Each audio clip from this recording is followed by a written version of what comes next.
Sí, señor. Lo importante es que se escuche bien. Bueno, ahorita ahí ya empecé a grabar, entonces, como les comentaba, entonces, esto ha cambiado. Reportero en paralelo, fondo de contenido compartido, solo contenido, pues esto cambió, esto no estaba así. Agregar fondo.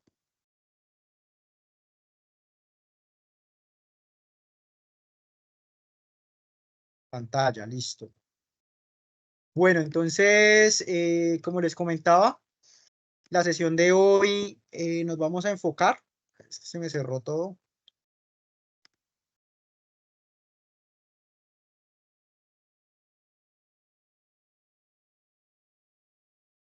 ¿Cuál es la rúbrica? Yo ya la había descargado.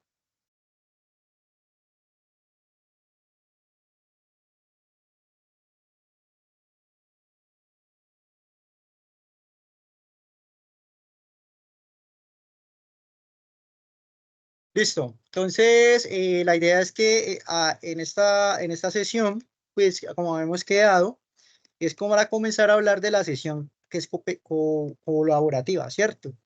Quería, antes de empezar la sesión colaborativa, quería dar dos apuntes con respecto al trabajo individual. Y yo voy a compartir la pantalla en la conferencia 1, pues, un pequeñito error que ocurrió al final, que yo no caí en cuenta, en el tercer punto, aquí. Eh, es una cosa pues básica. Bueno, el primer apunte que quiero hacer sobre esa tarea, pues yo ya no les he mandado retroalimentación aún porque estoy intentando definir algo. Algunos ya les envié retroalimentación, a otros no, pero sí vi que la mayoría cometió una situación que yo os la mencioné en la videoconferencia, pero yo sé que puede ocurrir. De igual forma, yo me voy a devolver un poquito de acá a esta diapositiva para hablar algo con respecto a esto que es demasiado importante, y es ni más ni menos que con la primera ley de la termodinámica en un sistema cerrado. Ustedes en algunos textos van a observar que el calor más el trabajo es igual a delta U, pero en otros textos van a encontrar que Q menos W es igual a delta U. Y me dirán, bueno, pero entonces, ¿cuál es el real? ¿Cuál es el propio? Yo les había mencionado que eso depende del contexto en que mencione el autor. Eh, en algunos autores, para ellos, el trabajo resta, o sea, aquí es un negativo, pero es por el hecho de que definen el W, o sea, el trabajo, dependiendo la convención de signos que utiliza el trabajo, es diferente cuando está negativo a cuando está positivo. Yo les había dicho que para nuestro trabajo, pues para nuestra tarea, lo ideal fuera que lo pusiéramos sumando por el hecho de usar una convención que nos quede más fácil de entender. Y la convención que yo les dije es esta. Ustedes ven aquí sistema, un sistema y los alrededores del sistema tiene unos límites. El sistema es lo que ocurre adentro, un pistón, una máquina, un equipo, un condensador, un compresor, lo que sea. Entonces siempre van a haber calores que entran y que salen y trabajos que entran y que salen. Yo les había dicho que la convención era más fácil nosotros para entenderlo cuando venía de afuera hacia adentro, independiente de si fuera el calor o el trabajo, ¿sí? Si vienen entrando, estos están sumando a la energía interna. Entonces, en este caso, tienen que ser positivos, ¿sí? Si están entrando. Y si están saliendo, por ejemplo, el calor sale y el trabajo sale, en ese caso tenemos que definir los valores de calor y de trabajo de forma negativa. Para poder usar esta convención de signos, pues entonces en ese caso Q más W es igual a delta U. Como les mencioné, en algunos autores ponen el negativo, pero si yo voy a poner aquí el negativo, la convención automáticamente del trabajo nos va a cambiar. Entonces allá nos va a decir que cuando el trabajo entra va a ser negativo y cuando el trabajo sale va a ser positivo. Y entonces ahí es donde va a compensar el signo negativo de acá de la ecuación. ¿Qué pasa con ese tipo de convención? Que puede usted se podría enredar más fácil. A mí me parece que es más fácil esta convención. ¿Por qué es más fácil? Porque es que nos da el entendimiento directo de decir, bueno, si hay un sistema y le está entrando energía, tiene que sumar, porque si usted se lo está ganando, tiene que sumar. Y si está saliendo de usted, o se está liberando, o se está haciendo hacia los alrededores, pues va a ser negativo porque es una energía que se está perdiendo, ¿sí? Yo por eso les había dado esta tabla. Esta tabla funciona solamente para el Q más W, o sea, cuando suman, ¿sí? Entonces aquí lo dice claramente, el entorno, bueno, el trabajo positivo cuando el entorno ejerce trabajo sobre el sistema y es negativo cuando el sistema ejerce trabajo sobre el entorno. Si nosotros vamos a manejar el Q menos W, esto va a ser al contrario. O sea, acá el que va a ser el sistema que ejerce el trabajo sobre el entorno va a ser el positivo y el negativo va a ser el entorno que ejerce trabajo sobre el sistema. Y yo créame que se van a enredar más con los signos. Entonces yo vi varias tareas que ya lo habían hecho con el Q menos W. Probablemente así lo maneja algún autor. Pero si lo van a hacer así, entonces tienen que tener cuidado a la hora de comentar cómo van a dar el valor del trabajo, ¿sí? ¿Por qué? Porque resulta que yo vi aquí en el primer punto que yo lo expliqué, yo lo manejé de esta forma, ¿no? Entonces aquí, pues yo dije que lo íbamos a utilizar Q más W. Entonces algunos lo hicieron bien, pero usaron la ecuación mal. No sé cómo explico. Por ejemplo, usaron Q menos W y utilizaron el trabajo como está aquí, 73.42 kilocalorías, que hay que pasarlo a Joule. Mire que en el enunciado nos dice, simultáneamente los alrededores ejercen un trabajo de sobre él, o sea, los alrededores sobre el sistema. Si yo estoy diciendo que los alrededores sobre el sistema se lo está aplicando al sistema, pues va a ser positivo. Si está positivo, pues aquí está funcionando la ecuación. Pero si ustedes van a trabajar con Q menos W, entonces aquí van a tener que colocar el trabajo negativo para que ese negativo aquí compense el negativo del trabajo y aquí quede sumando finalmente. Entonces, miren bien el libro que ustedes consultaron o el texto que consultaron y van a ver que eso se lo van a explicar así claramente. Si está negativo, es porque realmente usted va a tomar el trabajo. En este caso, si está así como dice aquí, se está aplicando sobre el sistema, entonces tienen que utilizar lo negativo para que compensen ese negativo acá y quede sumando, ¿sí? Ahí hay que tener en cuenta eso. ¿Qué pasa en este punto de acá, en el segundo? En el segundo punto pasa una cosa interesante. Aquí también van a tener que usar la ecuación Q más W igual a delta U. ¿Qué sucede? Que resulta que aquí no nos dicen si el trabajo está aplicándose al sistema o está saliendo del sistema, ¿sí? Entonces yo sé que algunos utilizaron, mira, aquí está la ecuación, utilizaron el Q menos W y obviamente las tablas les va a dar totalmente diferente, ¿sí? Aquí, por ejemplo, yo lo hice Q más W. ¿Qué va a pasar en ese caso? En ese caso yo voy a aceptar los dos resultados. ¿Por qué? ¿Por qué los voy a aceptar? Tanto Q menos W como Q más W. Porque en el enunciado no nos dicen si ese trabajo se está aplicando al sistema o si está saliendo al sistema. ¿Sí? En ningún modo nos dicen eso. Dice el sistema, la primera letra, la neogencia, los espacios vacíos. Dicen trabajo. Y no nos dicen si está aplicado al sistema o si está saliendo del sistema. Entonces no nos vamos a complicar. Yo en el segundo punto voy a tomarlo en cuenta, o sea, voy a ser, pues digamos, permisivo, o sea, ya el que yo por mí siempre utilicemos lo Q más W, ¿sí? Entonces lo vamos a usar tanto Q más W como Q menos W. Si usted lo usó como Q menos W, pues también se lo voy a aceptar. Entonces voy a usar las dos tablas. Entonces, como les digo, hay que tener mucho cuidado a la hora de definir el signo del trabajo. Si lo van a definir, vuelvo y repito, lo voy a decir por última vez. Si vamos a usar Q más W, sumando las dos energías, vamos a tener en cuenta que cuando el trabajo entra es positivo y cuando sale es negativo. Si ustedes van a manejar la convención del Q menos W, cuidado con esa parte de quién es el que entra y quién es el que sale. ¿Listo? Eso es lo que yo les quería comentar. Yo aquí hice el ejercicio, bueno, hice dos puntos aquí, dos ejemplos, pero usando sumándolo, ¿no? Q más W. Entonces, para que lo tengan en cuenta, ¿listo? Bueno, ahora sí ya hablaré un poquitico del tercero, no organicé al final las... El tercero, mire que el tercero yo uso Q más W. Aquí también nuevamente vuelve y juega. Mire que aquí dicen que el volumen inicial y aquí hablan de que un proceso isotérmico, un volumen inicial hasta una presión. Aquí hay un cambio de volumen, ¿sí? Van a ver que va a haber un cambio de volumen. Si hay un cambio de presión, pues hay un cambio de volumen. Si ustedes van a manejar Q más W, no va a haber ningún inconveniente con la ecuación. Pero si lo van a usar Q menos W, ojo, ese trabajo que les dé, tiene que tener cuidado si es una expansión o una compresión. En este caso, yo veo que eso es una expansión, perdón, una presión se expande si es una expansión. Entonces, si es una expansión, el volumen aumenta. Hay que tener cuidado. Si van a usar el negativo aquí, entonces ahí van a tener que tener en cuenta que una expansión, el trabajo, van a tener en cuenta cómo va a ser el signo en un trabajo de una expansión. Cuidado con eso entonces. Yo, por ejemplo, yo les dije desde el principio, usen Q más W, no se compliquen. Q más W es más fácil de entender, ¿sí?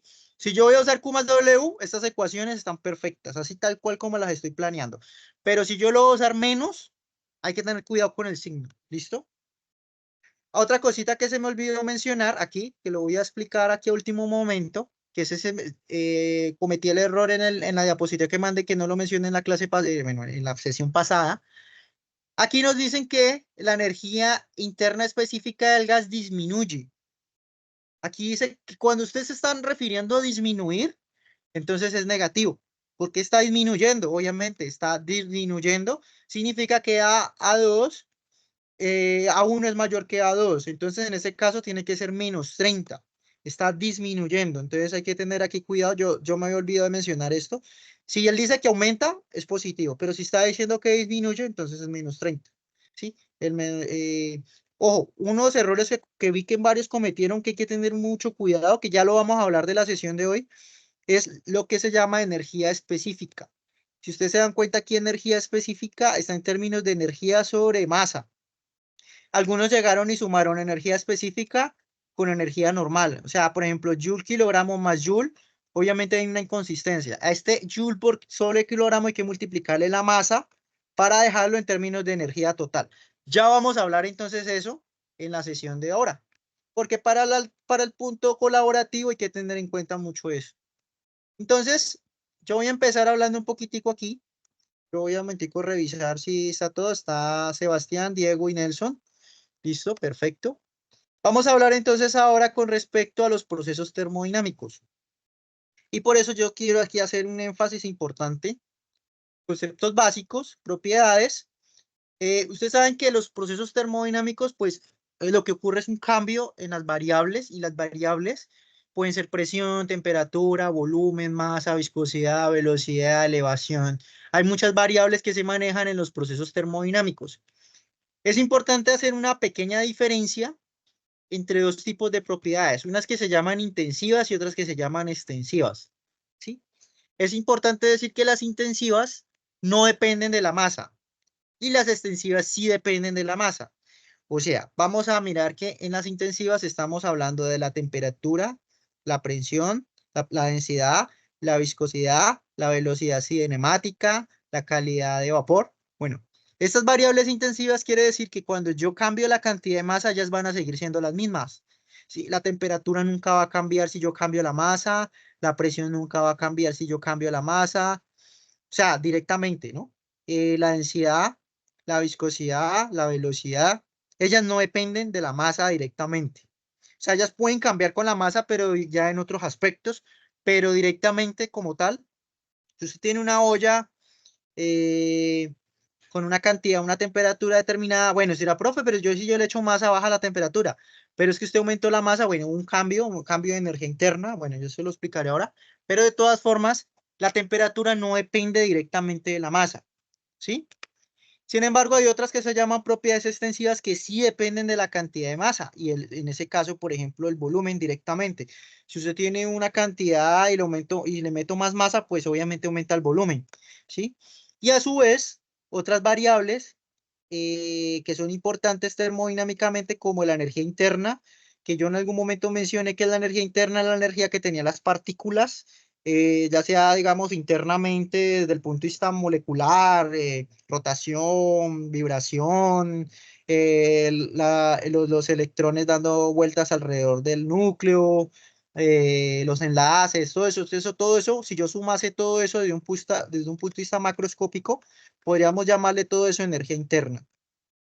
La entalpía, que ahora hablaré un poquito sobre ella, la entropía, que la hablaremos en en la segunda unidad, la energía libre de Gibbs, que la mencionaremos por ahí, y la energía libre de Helmholtz, también que la mencionaremos, pero solamente por mencionarla. Pero aquí las más importantes son estas primeras cuatro: volumen, energía interna, entalpía y entropía.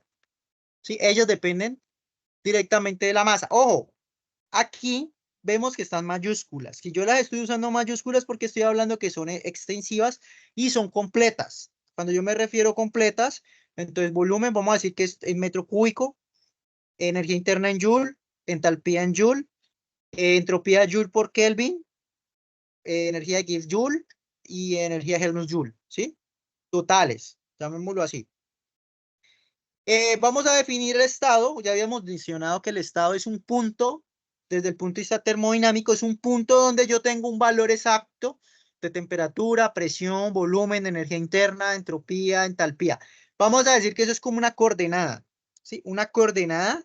Y esa coordenada tiene, entonces, esa coordenada le va a pertenecer una temperatura, una presión, una densidad, una viscosidad, un volumen, ¿sí? Una masa. O sea, ese punto lo vamos a llamar estado. Y si yo me muevo de ese punto a ese otro punto, entonces va a haber un cambio de estado. Cuando hablamos de cambio de estado, entonces nos vamos a encontrar con otra coordenada, otro volumen, otra energía interna, otra entropía, otra energía interna, otra presión, otra densidad. ¿Sí? Entonces, nosotros podemos convertir las propiedades extensivas en intensivas. ¿Cómo podemos hacer eso? O sea, podemos, estas variables que estamos viendo acá, las podemos convertir en términos de masa. O sea, que ya no dependen de masa, o sea, que ya sean independientes de la masa. Por ejemplo, la densidad es una propiedad intensiva. ¿Por qué? Porque yo ya está en términos de masa, ¿sí? Entonces, las propiedades específicas, así se llama, propiedades intensivas, vamos a convertirlas en unas propiedades específicas que van a tener unidad de Joule, por ejemplo, sobre masa. ¿Qué haríamos? Pues vamos a dividir cada una de ellas sobre la masa. Entonces, el volumen sobre masa, la energía interna sobre masa, la entropía sobre masa, la entalpía sobre masa, la energía libre de Gibbs sobre masa. Entonces, si yo le divido en masas, entonces vamos a quedar una nueva variable, vamos a llamarle en el caso del volumen, un volumen perdón, minúscula, una energía interna minúscula, aquí hay un error, una S minúscula, una H minúscula, una G minúscula, y estas minúsculas me van a representar una propiedad específica o una propiedad intensiva, que digamos que en este caso ya no van a depender directamente de la masa. ¿Sí? Y van a quedar en unidades de masa. Entonces aquí, por ejemplo, volumen va a ser metro cúbico sobre kilogramo, energía interna joule por kilogramo, entropía joule kilogramo Kelvin, entalpía joule por kilogramo, energía libre de Gibbs joule por kilogramo. Van a tener unidades en términos de masa. Ahí es donde yo les decía el punto 2, el punto 1, que estaban cometiendo el error, que estaban sumando una propiedad intensiva con una propiedad extensiva, o mejor dicho, estaban sumando una propiedad específica con la completa, ¿sí? Entonces, tengan cuidado con eso. Una cosa es decir joule por kilogramo, otra cosa es decir joule, ¿sí? Hay otras que se llaman propiedades molares, que no las tocaremos aquí en este curso, sin embargo, sí para que las conozcan. Es la misma idea de la propiedad específica, solo que es en términos de moles. Entonces, escoger el volumen, dividirlo por moles, la energía interna por moles, la entropía por moles, la entalpía por moles, la energía libre de Gibbs por moles. Y entonces nos van a quedar en términos de moles. Entonces, por ejemplo, aquí el volumen, metro cúbico por mol, joule por mol, joule mol Kelvin, joule por mol, ¿sí? Entonces, estas son, digamos, unas primas de las propiedades específicas, solo que las vamos a dejar en términos de mol. Hay una forma por aquí, bueno, no lo coloqué aquí. Entonces, hablemos sobre el proceso. ¿Qué es un proceso? Un proceso es un camino. Entonces, donde yo cambio de un estado a otro estado, cambio de una coordenada a otra coordenada, ¿sí? Entonces, por ejemplo, aquí tenemos un estado 1, un estado 2. En el estado 1, entonces yo tengo unas características, una coordenada donde va a haber una temperatura, una presión, un volumen, una energía interna, una entropía, una entalpía, una energía libre de Gibbs.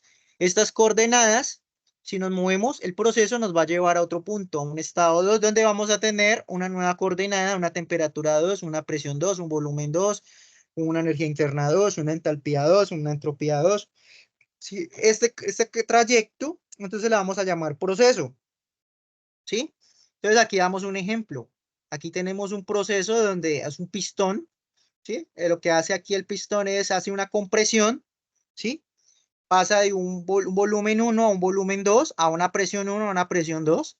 Si ustedes ven, esto crea una curva, ¿sí? Entonces tenemos un estado 1 donde hay una presión 1 y un volumen 1.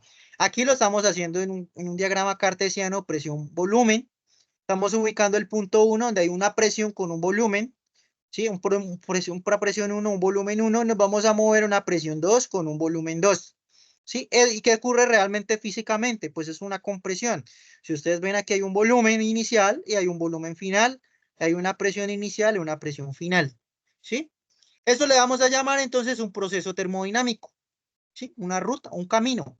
Yo les decía la otra vez que este camino podía cambiar, podía ser por acá arriba, podía ser una recta, podía ser aquí, se va, digamos, horizontal y luego vertical.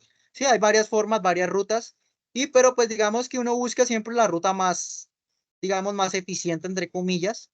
Pero entonces, importante saber que el proceso termodinámico ocurre, es un trayecto, ¿sí? Y este trayecto pues puede tener diferentes variabilidad, ¿sí? Va a ser variable. Entonces, lo que yo les decía, una función de estado realmente es ese camino. Entonces, ustedes ven aquí un camino, va de A a B, hay una temperatura A, una presión A, una energía interna A, una entropía a una temperatura B, a una presión B, y por ejemplo aquí ustedes ven dos rutas, una roja y una verde. Si ustedes observan, es como decir usted, estamos aquí en un punto, no sé, darle un ejemplo, usted está, ahí voy a hacer un ejemplo con mi casa. Yo vivo en la carrera primera con calle 70, ¿sí? Y yo quiero ir a la carrera octava con la calle 56. Octava 56, no olvidemos. Primera o séptima, octava 56. ¿Sí? Entonces, yo me puedo ir por varias rutas. Me puedo ir por la autopista principal, me puedo dar, voy cruzando, me voy así, así, digamos, intercalando. Me puedo ir por toda la primera y cojo la 56 hasta llegar a la octava. O me puedo ir por toda la 70 hasta la octava y subo hasta la 56. O sea, hay varias rutas, ¿cierto? ¿Qué es la función de estado? Es la distancia que hay de aquí hasta la 56 con octava. Es la distancia. O sea, de aquí hasta la 56 con octava hay una distancia. Esa distancia es la misma, siempre va a ser o sea, la cosa es la distancia. Si yo cogiese un metro, yo no existieran las autopistas, digamos, no hay calles, no hay casas en medio, yo me voy, digamos, diagonal. Es la distancia que hay de allá hasta acá, independiente por la ruta que usted se vaya. Obviamente, si usted se va por una ruta o por otra, obviamente puede que se demore más tiempo. Por ejemplo, se puede encontrar trancones, en el otro puede encontrar una autopista, en otro se va a encontrar puentes, en otra no, en otro más semáforos, ¿sí? Entonces, digamos que por un lado o por el otro usted consume más gasolina que por otro, ¿sí? Digamos que usted se consume la gasolina, vamos a decir entre comillas que la gasolina es esa energía gastada o ganada. Bueno, también puede ser que usted se sanqueó en medio del camino, ¿sí? Eso le vamos a llamar el trabajo y el calor. Y por eso el trabajo y el calor no son funciones de estado, porque el trabajo y el calor, como les dije, es como lo que usted consume para moverse de un punto a otro, ¿sí? Entonces, en ese caso, ¿sí? Es independiente de la distancia, ¿sí? Porque eso ya, o sea, que el trabajo y el calor van a depender de su ruta, ¿sí? De su ruta, la ruta que usted haga, ¿sí? Bueno, ya dijimos que A y B, pues son te pertenece una temperatura, una presión, bueno, etcétera, etcétera. Ahora, ¿qué pasa? Vamos a mirar que hay varios tipos de procesos, ¿sí? Yo ya mencioné algo, pero lo vamos a tomar aquí. Hay varios tipos de procesos, nosotros ya vimos los tres primeros. El proceso isotérmico, que es donde yo me voy a ir a temperatura constante. O sea que cuando yo llegue de un punto 1 a un punto 2, la temperatura va a ser la misma, ¿sí? Entonces, por ejemplo, sí, si yo me quiero ir por todas las 70, pues va a ser la temperatura, porque me voy por todas las 70, eso sería un proceso isotérmico, digamos así, dando el ejemplo que estoy dando yo. Si me voy por todas las 70, es porque me voy a la misma temperatura, ¿sí? Isobárico es similar al isotérmico acá, es que la presión es constante. Entonces, la presión 1 es igual a la presión 2. Eso se llamaría un proceso isobárico. Un proceso isocórico o isométrico es cuando el volumen es constante. Sí, entonces voy a un volumen 1, un volumen 2. Aquí yo especifico, digo volumen específico, porque una cosa es volumen total y otra cosa es volumen específico. Como yo les decía, es mejor dar los términos de volumen en términos de masa. ¿Por qué? Hay procesos donde usted puede estar cambiando la cantidad de masa. Entonces, en términos generales, desde el punto de vista termodinámico, es mejor trabajar en variables específicas, ¿sí? Entonces, vamos mejor a hablar en términos de volumen específico, que usted va de un volumen 1 a un volumen 2 específico, o sea, un volumen en términos de masa.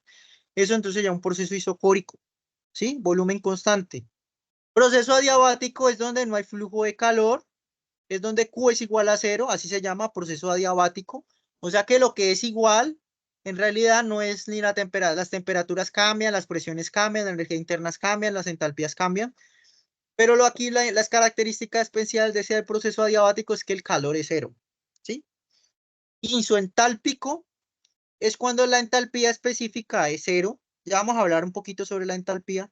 Y de isoentrópico cuando la entropía específica es constante, o sea que es, perdón, constante es que es cero, dije que pena, la entalpía dije que es constante, o sea que la entalpía 1 es igual a la entalpía 2 y la entropía 1 es igual a entropía 2 en el caso del proceso isoentrópico.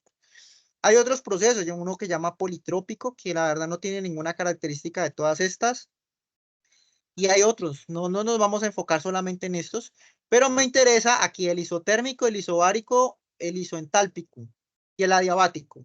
La verdad es que el isoentrópico y el adiabático, hay en un caso que es el mismo, ya veremos en la segunda ley de la termodinámica, veremos algunas situaciones, pero en general es para que tengan en cuenta que es la ruta que usted se va y obviamente en un punto 1, un punto 2 van a coincidir el mismo valor de una o de la otra dependiendo del proceso. Hablemos un poquito sobre la entalpía, porque hemos hablado de la energía interna. En la primera ley de la termodinámica dijimos Q más W es igual a delta U, pero me aparece una H, entonces ¿quién diablos es esa H? ¿Sí? Vamos a la práctica. Simplemente la entalpía es la energía interna más la presión por el volumen. ¿Sí? O sea, si usted conoce la energía interna, la presión y el volumen en uno de los puntos, en uno de los estados, yo puedo calcular la entalpía. ¿Sí? Si usted tiene la energía interna, la presión y el volumen, pues entonces cojo el valor de energía interna, la presión tengo que multiplicarla por volumen, obviamente, y eso lo que me dé la sumo con la energía interna y ahí me da la entalpía. Es una forma de hallar entonces la entalpía, ¿sí? Yo me la aprendí, bueno, esta es una forma diferencial de describir la entalpía, una más para ver, la entalpía es una más para ver, así, memotecnias, ¿no? Es la forma de hallar la entalpía. Sí, entonces para que entendamos que la entalpía simplemente es una suma entre las variables. ¿Sí? Es como si yo cogiese mi carrera 1 con calle 70 y sumase 70 más 1 y daría 71. Un ejemplo. No sé, no siendo así que sea exactamente, pero es como si yo cogiese mis variables, mis coordenadas y las sumase y creo una nueva coordenada, otra forma, otra notación. ¿Sí? Hay que tener en cuenta que la energía interna, como dijimos, es la entalpía es la energía interna más la presión por el volumen. Ya vimos que la energía interna y el volumen son propiedades extensivas, entonces yo las puedo crear en propiedades intensivas. Aquí es como si yo cogiese la ecuación anterior y le dividiese a todas masa.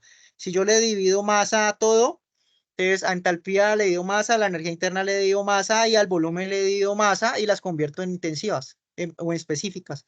H es igual a U más PV, entonces quedaron propiedades específicas. Este sería en términos Joule masa, el volumen metro cúbico masa, kilogramo, por ejemplo, y la presión pues sigue siendo la presión. Bueno, si yo juego con las ecuaciones que vimos en la clase anterior, pues la energía al final va a tener que siendo el flujo másico, sería la entalpía más la velocidad al cuadrado sobre 2 más la gravedad esa sería la energía cinética, perdón, la energía cinética, la potencial y la energía del fluido, así se llama. La energía del fluido sería la energía de la entalpía, perdón. Bueno, ¿qué interesa de la entalpía? Que la entalpía, bueno, aquí lo que les decía, la entalpía total es igual a la masa por la entalpía específica o los moles por la entalpía molar. Hay una forma de cambiar la entalpía molar a entalpía específica. Bueno, esto, ustedes me imagino que ven balances de energía. Me imagino que manejan mucho la entalpía molar. Sí, entonces, eso, pues bueno, no vamos acá a entrar en detalle en termodinámica, pero simplemente quiero que sepan que así como existe la entalpía molar, También existe la energía interna molar, el volumen molar, la entropía molar, ¿sí? ¿Sí?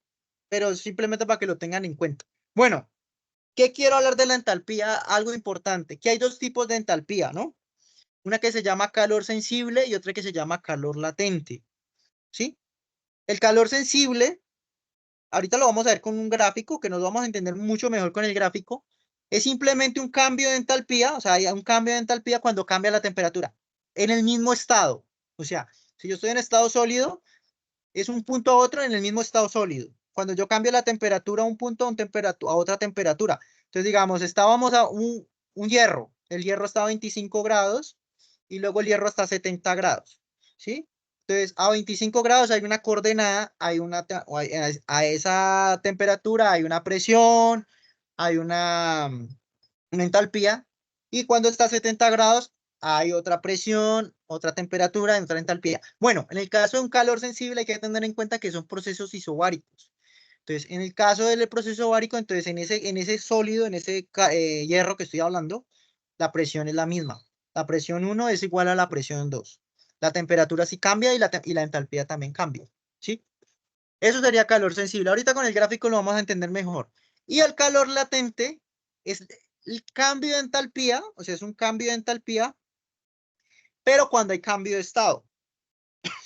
Entonces ya ahí ya no es un solo estado, sino, por ejemplo, que voy a ir del sólido al líquido, del líquido al gas, del sólido al gas, del gas al líquido, y así sucesivamente. Dependiendo cómo se llame el cambio, pues también se va a llamar este calor. El calor latente, entonces, por ejemplo, cuando voy de sólido a líquido, lo llaman calor de fusión, porque es la energía que usted necesita para que el sólido se convierta en líquido. Por ejemplo, el calor de ebullición, el calor que usted necesita para pasar de líquido a gas, para que bulla. Sólido a gas, ¿sí? El calor de sublimación. De gas a líquido, que es lo contrario a líquido a gas, se llamaría calor de condensación. Sería el calor que usted necesita retirarle al gas para que se vuelva líquido, ¿sí? Entonces se llama calor latente. Entonces, para que no diferenciemos calor sensible, calor latente, en calor sensible es en el mismo estado, calor latente cuando hay cambio de estado. Y bueno, hay que hacer la salvedad que, bueno, tanto en calor sensible como en el calor latente, en un estado 1 y un estado 2 la presión es la misma. Y solamente en el calor latente la temperatura también es la misma. O sea que el calor latente, o sea, usted va a tener un H1 y un H2, la temperatura y la presión van a ser las mismas, un proceso isobárico y isotérmico a la vez, ¿sí? Este gráfico, yo sé que este es el que lo explica mucho mejor. Haga de cuenta, este es un mapa, ¿sí? Entalpía, temperatura. Las coordenadas son de entalpía y temperatura. Entonces vamos a hablar un poquito de un sólido. Entonces, en un sólido, vamos a hablar acá un líquido y vamos acá a hablar de un gas. Va a haber una temperatura donde el sólido se convierte a líquido y una temperatura donde el líquido se convierte a gas, temperatura de fusión, temperatura de ebullición, ¿sí? Entonces, viene, viene aquí una entalpía 1, ¿sí? Una entalpía 1, hagamos que aquí en este punto, aquí vamos a ver si lo puedo alumbrar aquí con el, no, qué pena. Me gusta más el cursor, el apuntador láser. Digamos, aquí hay una entalpía 1, una temperatura 1, y aquí hay una entalpía 2. ¿Y quién va a ser la temperatura? Pues la de fusión. Esa va a ser la temperatura 2, donde el sólido se empieza a convertir en líquido. Por ejemplo, el agua a 0 grados. Usted sabe que a 0 grados el sólido deja de ser sólido y se convierte en líquido. Entonces, digamos que aquí el agua estaba más fría. El agua, por ejemplo, estaba a menos 10 grados y tenía una entalpía. ¿Sí? Acuérdese que este punto es una coordenada. Y si yo me voy a este punto, entonces aquí va a tener otra temperatura que va a ser la de 0 grados, donde empieza a volverse líquido y va a tener otra entalpía, ¿sí? Una entalpía 2. Listo. ¿Quién entonces es el calor latente? El calor sensible. El calor sensible es la diferencia. Aquí no me apareció. Este calor sensible va a ser la diferencia entre la entalpía de acá y la entalpía de acá. O sea, la H2 menos H1, ese va a ser el calor sensible. Es la energía que usted necesita para calentarlo desde menos 10 grados hasta 0. ¿Sí? Y mire que usted la presión es la misma, sigue siendo una atmósfera, ¿sí? La presión sigue siendo la misma. Entonces aquí la presión 1 es una atmósfera, la presión 2 es una atmósfera. Solo que aquí -10 cambió a 0. Y la entalpía, obviamente va a haber un valor aquí y aquí va a haber otro valor de entalpía. Vamos a volver un poquito aquí, ¿sí? Listo. Entonces usted llegó y el hielo. Se lo puse el hielo y él se empezó a derretir. Si ustedes ven, cuando el hielo se derrite todo, desde cuando está todo sólido hasta cuando se convierte todo líquido, va a permanecer en 0 grados. La temperatura nunca le va a cambiar al hielo. El hielo va a seguir a 0 grados hasta que no deja de ser sólido, va a seguir en 0 grados. La presión es la misma, la atmosférica. Si todos los procesos con entalpía van a ser a presión constante, ya se van a dar cuenta de eso más adelante. ¿Sí? Entonces, observe aquí que la temperatura de fusión va a mantenerse igual. Entonces, digamos que yo me voy a ir a la misma temperatura mientras no deje de ser, mientras él no deje de ser líquido, se convierte en, perdón, deja de ser sólido, se va a convertir en líquido. Va a llegar un punto donde ya todo se convirtió en líquido, ¿sí? Y ese punto, pues va a ser la misma temperatura. Yo tengo una entalpía aquí y yo tengo otra entalpía acá. La entalpía cuando estaba en sólido y la entalpía cuando estaba en líquido. Y esa diferencia entre cuando la entalpía estaba en sólido y cuando estaba en líquido, le vamos a llamar calor de fusión, que es la energía que se necesita para pasar de sólido a líquido. Y es un cambio de entalpía, es una diferencia de entalpía, un H2 menos un H1. Usted va a tener un H aquí y un H acá. Y eso lo vamos a llamar entonces un calor latente. Eso sería un calor latente de fusión para cuando el sólido se convierte en líquido. Y mira que las temperaturas, esto es un proceso, el proceso de fusión, es un proceso a temperatura y presión constante, donde va a haber una nueva temperatura, bueno, una nueva entalpía, perdón, temperatura sigue siendo la misma y la presión sigue siendo la misma. Y aquí en adelante se va a hacer líquido. Entonces va a pasar exactamente lo mismo cuando era sólido, solo que aquí ya más un poquito curvilíneo, ¿no? Entonces va a pasar, si usted se va a ubicar en cualquiera de estos puntos, va a haber diferentes temperaturas, ¿sí? Entonces aquí, por ejemplo, una temperatura, otra, y la entalpía también cambia de acuerdo al cambio de temperatura. ¿Por qué ocurre esto? Porque es que acuérdense que entalpía es energía interna más presión por volumen. Si usted le mete temperatura a la materia, al líquido, las partículas se van a empezar a mover más y se van digamos, van a vibrar más, va a haber más vibración entre las partículas, va a haber un pequeño aumento de volumen, ¿sí? Porque el líquido, pues así es que funcionan los termómetros de por sí, ustedes saben. Un termómetro, ¿por qué funciona? Porque es un líquido como el mercurio, cuando cambia la temperatura, él se expande. Y ese líquido, pues me va a dar una nueva temperatura, ¿sí? Entonces, cuando usted cambia la temperatura en un líquido, él también se expande. Entonces, acuérdenos que la entalpía también es H igual a U más PV. Ahí está incluida el volumen.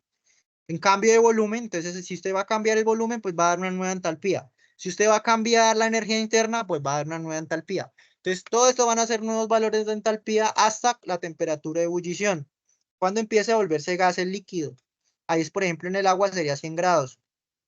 Toda esta zona va a ser del líquido, entonces usted va a ver aquí, se va a encontrar una temperatura, una presión y una entalpía, una energía interna, una entropía, igual si me ubico en otro punto, ¿sí? Y digamos que ese sería el proceso, ¿sí? Puede ser un proceso, aquí este proceso sería presión constante, el calentamiento a presión constante, pues entonces sería un proceso isobárico a presión constante, ¿sí? Y vuelve y juega, la misma cosa que pasó en el sólido líquido va a pasar con el líquido gas. Y ese le vamos a llamar es vapor, calor de vaporización o es la energía que usted necesita para cuando el líquido se empieza a convertir todo en gas, ¿sí? Ese calor de vaporización, aquí va a haber una entalpía de líquido y una entalpía de gas. La diferencia entre ellos dos se van a llamar calor de vaporización y de aquí en adelante pues van a ser gases. Calor sensible, calor latente, calor sensible, calor latente, calor sensible. Y es que con esto entendíamos bien el concepto de entalpía. Siempre va a haber una entalpía. Si yo me muevo en este caso, un ejemplo de calentar un hielo hasta que se vuelva gaseoso, esa es la ruta que va a hacer. ¿Sí? La entalpía va cambiando y ustedes ven que entonces aquí, cuando hay cambio de estado, la temperatura y la presión es constante y lo mismo acá. ¿Sí? Aquí yo creo que es importante mostrar, bueno, ya sabemos que hay los diferentes cambios de estado, gaso, sólido, de líquido, gas, Entonces eso se lo vieron desde química, desde el colegio, inclusive líquido a gas, ebullición, condensación, congelación, solidificación, fusión, sublimación regresiva, sublimación. Esos son los cambios de estado. Ahora lo vamos a ver desde un punto de vista más, digamos, un diagrama de fases. Haga de cuenta, usted le tomó una foto a su ciudad, a Bogotá. Sí, Bogotá. Digamos que este es Bogotá. Este es un mapa de Bogotá donde dibujaron la coordenada presión y la coordenada temperatura. Puede ser que Bogotá cogieron calles con carreras, ¿sí? Simplemente miremoslo. Espera un momentico. Voy a cargar.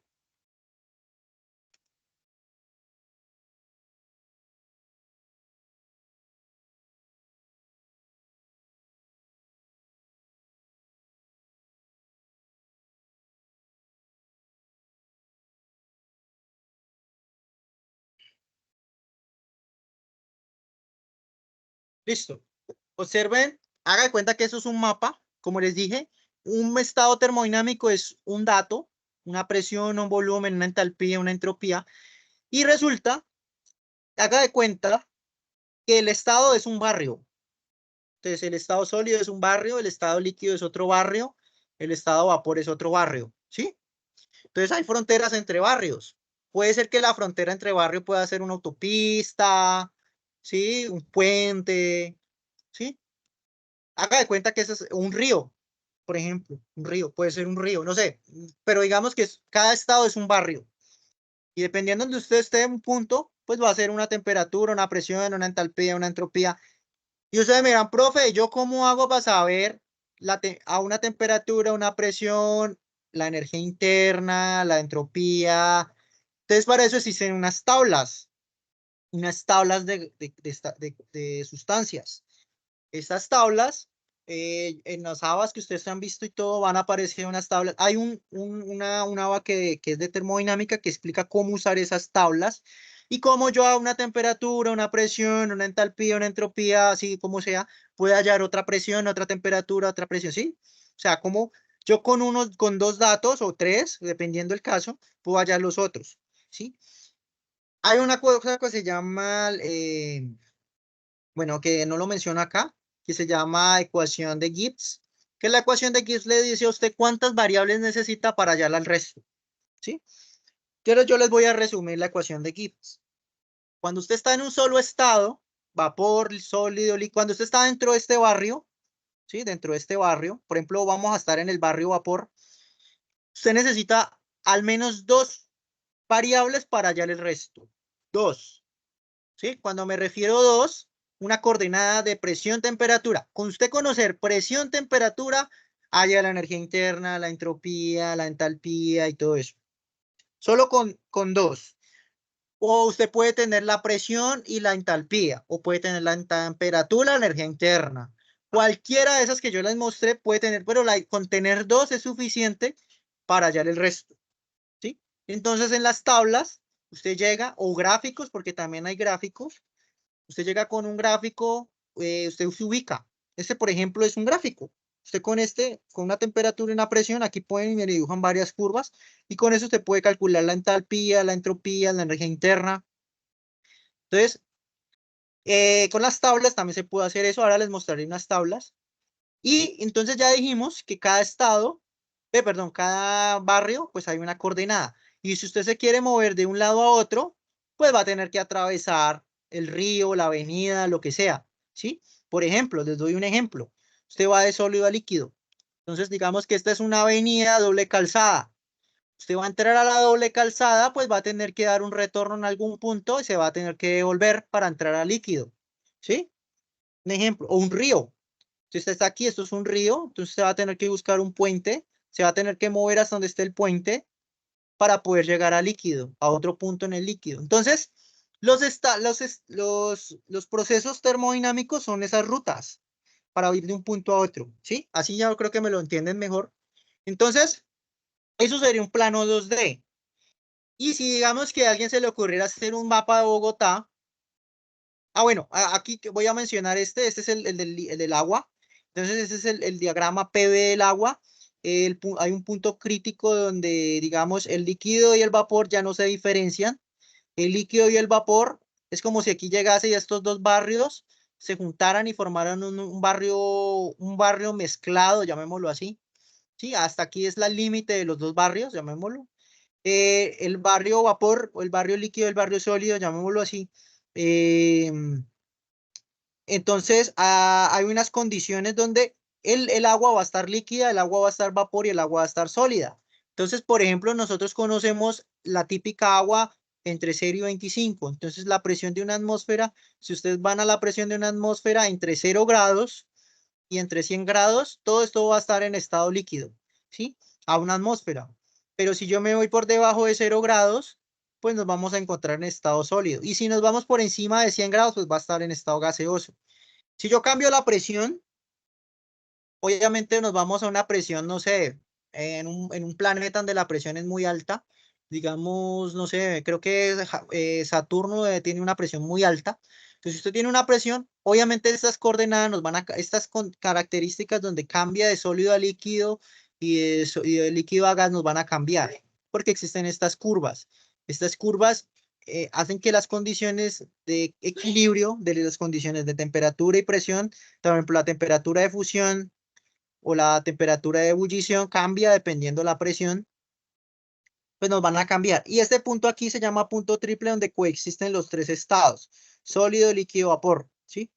¿Qué sucede? Yo les había mencionado ahora que ustedes con dos variables encuentran las otras, el resto.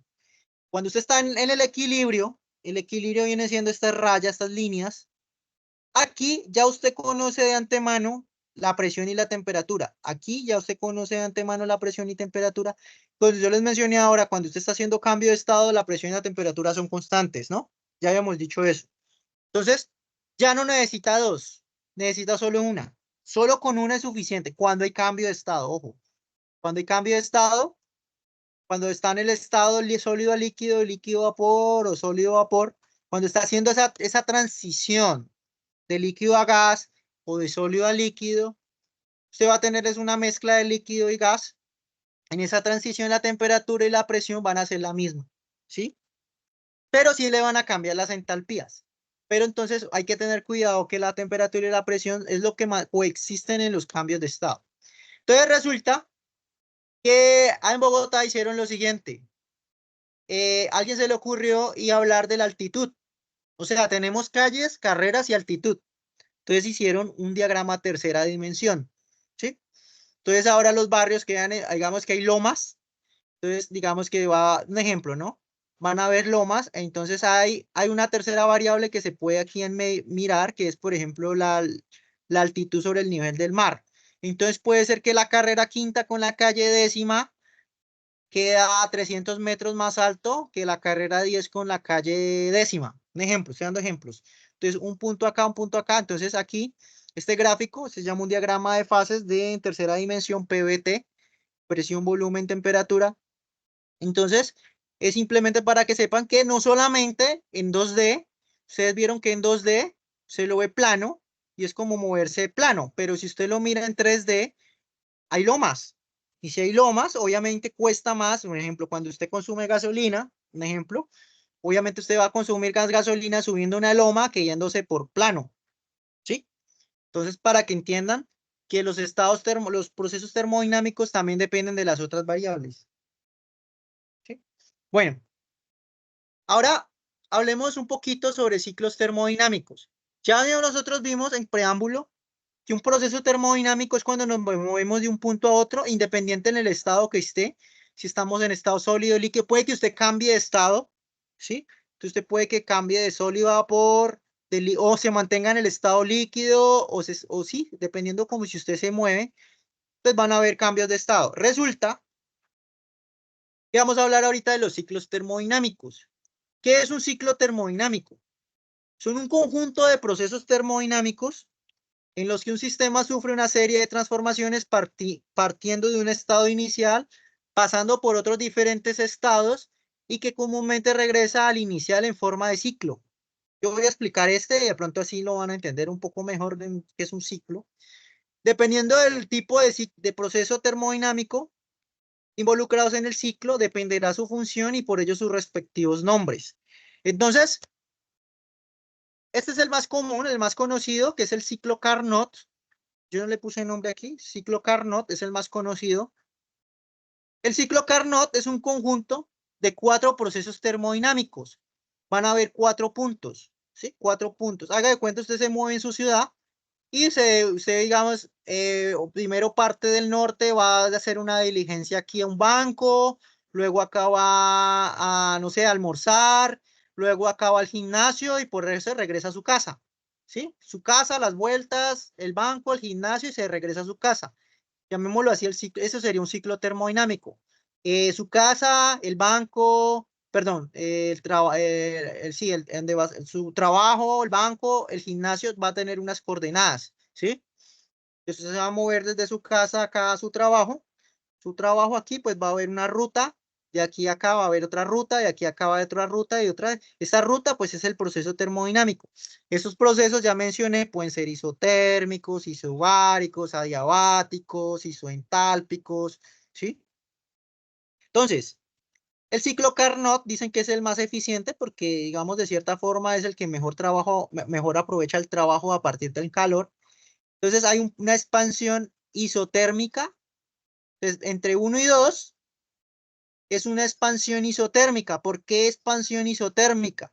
Porque hay un aumento de volumen a la misma temperatura. Entonces la temperatura en 1 y 2 es la misma, solamente que hubo un cambio de volumen.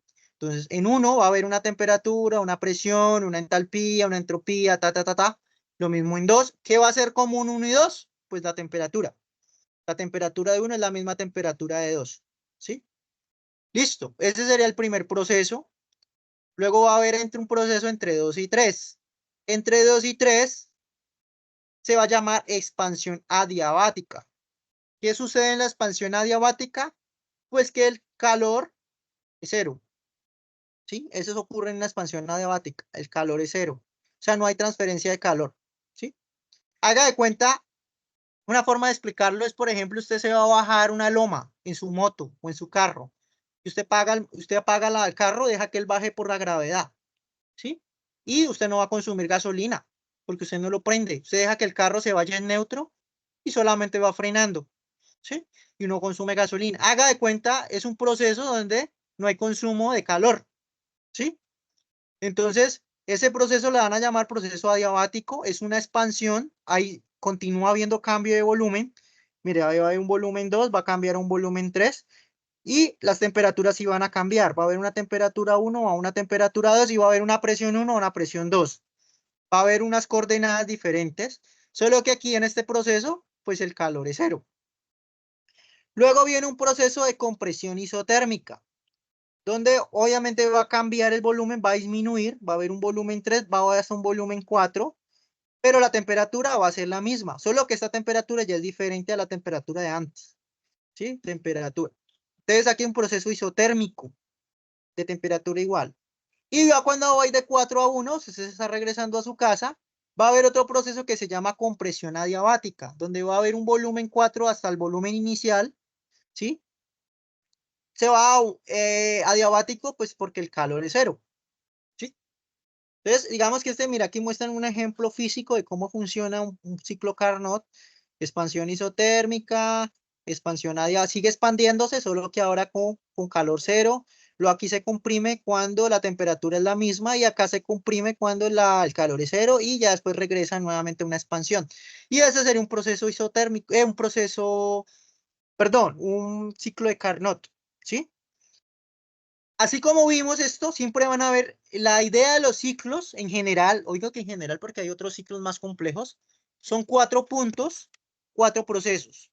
Va a ir de un punto 1, un punto 2, un punto 3 a un punto 4 y se va a mover a diferentes procesos. Van a ver a temperatura constante, presión constante, adiabático, isoentrópico, isentálpico, etcétera, etcétera. ¿Listo? ¿Entendido entonces? Eh, entonces, como les dije, este punto pues va a tener unas coordenadas de temperatura, presión, entalpía, entropía. Las hallo como con tablas. Este también con tablas. Este con tablas o gráfico también. ¿Sí? Un gráfico también se puede. Yo creo que ahora hablaremos un poquito de las tablas o los gráficos. Hablemos de un ciclo muy conocido que es muy importante en la industria que se llama ciclo Rankine. Así como vimos el ciclo Carnot, el ciclo Rankine, son diferentes procesos. Y el ciclo Rankine lo voy a explicar desde un proceso, una forma más metódica. Miren, ¿cómo funciona el ciclo Rankine? Esto tiene una caldera se haga de cuenta una pitadora, un horno, solo que la caldera calienta agua. En la caldera lo que hace es convertir el agua de estado líquido a estado gaseoso. Entonces le va a meter, digamos, un calor, un combustible, ¿sí? Y yo meto, obviamente, agua y se me convierte en vapor. Esa agua que yo meto a la caldera, ¿sí? Ahorita le miramos por dónde entra el agua, ¿sí? Pero simplemente miremos que lo que va a salir de la caldera es estado gaseoso. Este es todo ese gas, esa agua, agua en forma de vapor, tiene mucha energía porque toda esa energía se la implementó ¿cómo podría implementarse? Pues una caldera puede ser gasolina quemándose, bagazo quemándose, carbón quemándose, gas natural quemándose, ¿sí? Obviamente esto va, obviamente como les dice, haga de cuenta es una pitadora, como un ejemplo, así como para que lo tengan idea. En realidad esto es industrialmente, las calderas son, y ellas llegan a unas presiones muy altas, son unos equipos muy grandes a nivel, bueno, hay diferentes tipos de calderas, y lo que hace es que se usa una turbina. Una turbina, aquí vamos a diferenciar, no sé si ustedes saben qué es una turbina. Una turbina es un equipo donde hay unos álabes, haga de cuenta un ventilador, pero al contrario. Como el vapor viene con alta presión, ese vapor viene con altas presiones y altas temperaturas, estos álabes se mueven solos, se empieza a girar. Digamos, esos gases, altas temperaturas y presiones, hace mover un eje, ¿sí? Unos álabes y estos ejes, un ventilador al revés, hace girar el eje. Y este eje, cuando gira, entra un generador eléctrico y pues de ahí se saca energía. Eso sería un proceso, un ciclo Rankine, que sería una termoeléctrica. Una termoeléctrica, eso es lo que hace. Hace vapor agua y el agua evaporada mueve la turbina. Como eso tiene alta cantidad de energía de forma de temperatura y presión, eso mueve la turbina y hace que genere electricidad.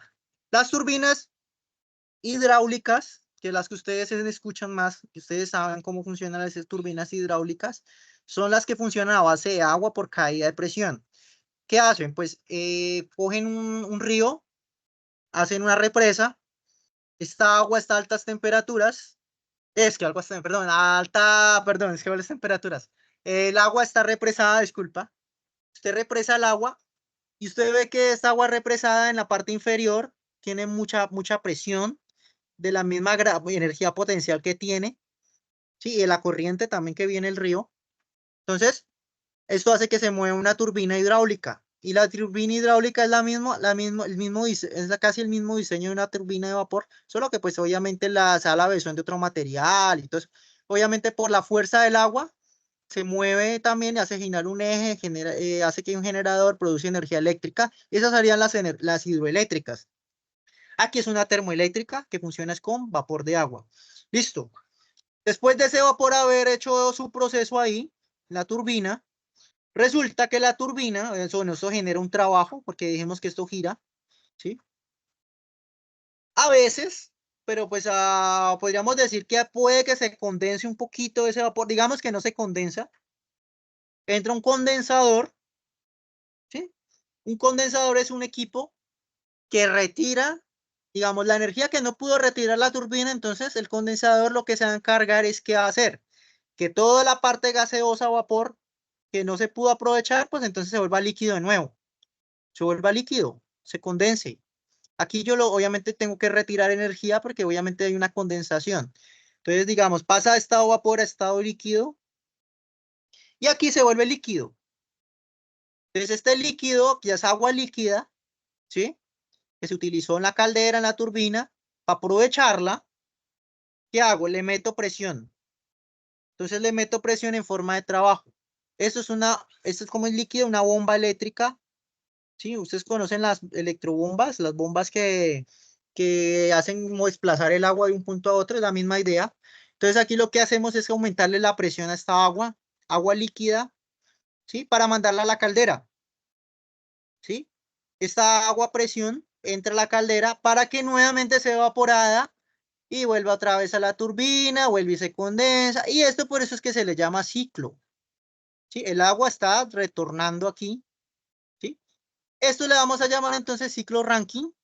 El ciclo Rankine, pues vimos, hay unos procesos termodinámicos.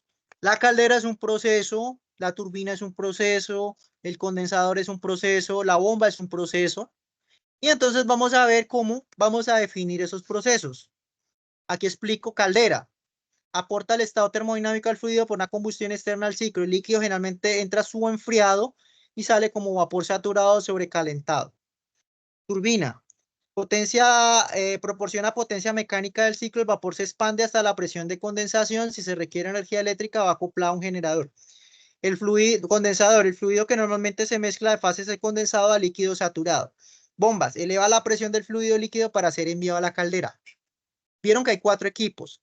Lo mismo que ustedes van a hacer en el ciclo de refrigeraciones, ustedes van a definir que ahí hay un compresor, ahí hay un evaporador, hay una válvula. Ahorita hablaremos sobre eso. ¿Listo? Vamos a mirar algo sobre este ciclo Rankine. Por ejemplo, la caldera es un proceso isobárico. Y en el proceso isobárico hay un cambio de estado de líquido a vapor. ¿Sí? Yo mire que a todos les puse un número. A este flujo le llamamos 1, a este le llamamos 2, a este le llamamos 3 y a este le llamamos 4. Entonces, el agua líquida que va entre la caldera y la turbina le vamos a llamar 1 y es vapor. El flujo 2 que va de la turbina al condensador le vamos a llamar 2. Lo que va del condensador a la bomba le vamos a llamar 3 y lo que va de la bomba a la caldera le vamos a llamar 4. 3 y 4 están en estado líquido, 1 es vapor y 2 puede estar mezclado, líquido y vapor, o puede que sea solamente vapor. Sí, pues ahí depende el ciclo, ¿no? Depende de cómo funciona esa turbina, la verdad. Entonces, el proceso en la caldera es un proceso isobárico. O sea, ¿qué ocurre en la caldera? La presión de 1 es la misma presión de 4. O sea, que la presión que usted tenga aquí va a ser la misma presión de acá. ¿Qué va a cambiar? La temperatura, la entalpía, ¿sí? Aquí nos estamos yendo de un barrio a otro, ¿sí? Nos vamos yendo de líquido a vapor. Entonces, haga de cuenta, como si usted en el gráfico, hay que devolver nuevamente.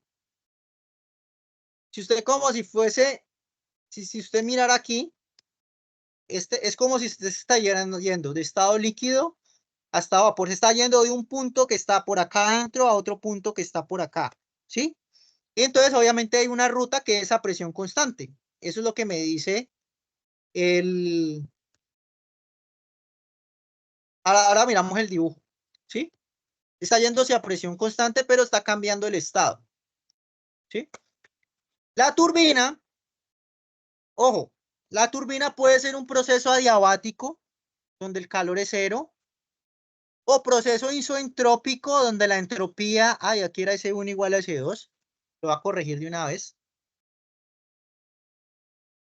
Es un proceso isoentrópico, donde la entropía es la misma, creo que ese error no lo cometí, no. Es un proceso isoentrópico o puede ser isotérmico. Ojo, ¿por qué le pongo O? Porque puede ser O. Sin embargo, un proceso adiabático muchas veces es isoentrópico. Eso lo veremos en la segunda ley. No se preocupen ahora por el proceso isoentrópico. El proceso isotérmico lo entendemos más, ¿sí o no? El proceso isotérmico quiere decir que la temperatura de uno es la misma temperatura de dos. ¿Qué cambia? Pues la presión, cambia la entalpía, cambia la energía interna. Aquí dice, puede haber cambio de estado. Puede. Pero digamos que vamos a suponer que el vapor 1 y 2 siguen siendo vapor. En los dos sigue siendo vapor. ¿Sí? Bueno, condensador entre 2 y 3. Al condensador lo vamos a llamar un proceso isobárico. Igual que la caldera es un proceso isobárico. Presión es igual a la presión 3. Sí, aquí la presión de 2 es la misma de 3, solo que va a cambiar las entalpías, las temperaturas. Hay un cambio de vapor a líquido, ojo. Aquí hay un cambio de vapor a líquido. 2 es vapor, 3 ya es líquido todo. Y entre 3 y 4 es un proceso también adiabático, isoentrópico o isotérmico.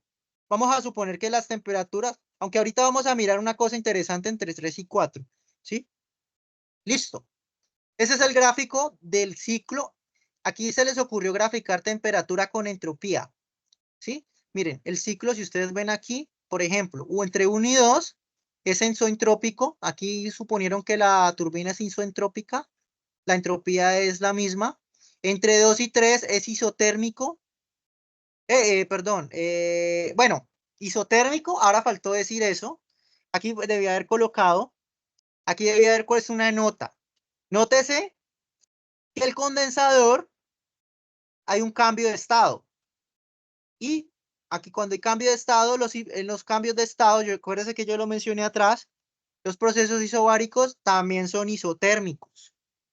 En el caso de un cambio de estado. ¿Sí? Arriba también podría decir lo mismo, pero hay una cosa, se puede salir. Entonces, bueno, no lo coloquemos porque de pronto da para confusión. ¿Sí?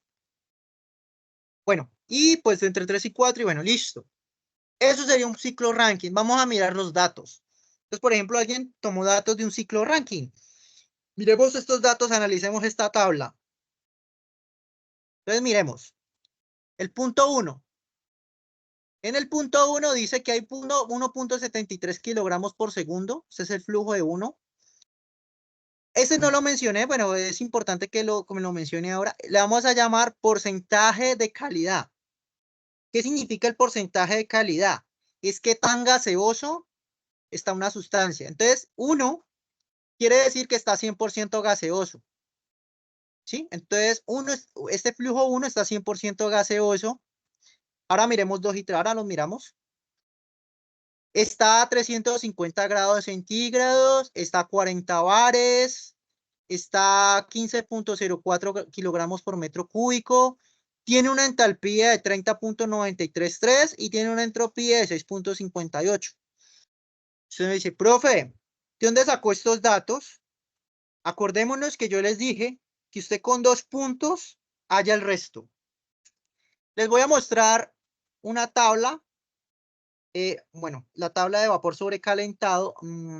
Ay, yo no lo tengo aquí abierto. Debía de tenerla abierta. Espera un momento.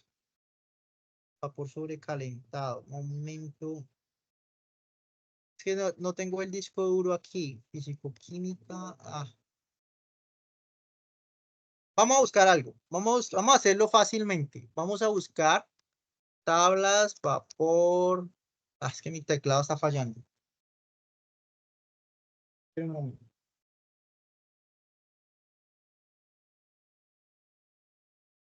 Tablas, vapor sobre cada. Ahí escribí. Eso está en Google. Uno mira aquí, inclusive, mire, tablas de vapor sobrecalentado. Pero les voy a enseñar algo que la profe que hizo el curso me va a pegar, pero pues que ingeniero tiene que ser práctico, ¿no? Ya miramos. Listo, mire, estas son las tablas de vapor sobrecalentado. Entonces yo les dije, con 2 hallo el resto. Vamos a ver si es verdad. Cojamos 2, cojamos la temperatura y la presión, que es lo más fácil. 350 con 40 bares. Entonces, 350 con 350 con, eso está en unidades de bares centígrados, 350. Eso está en megapascales. Yo no sé si se acuerda que yo les dije, esta cosa me estorba.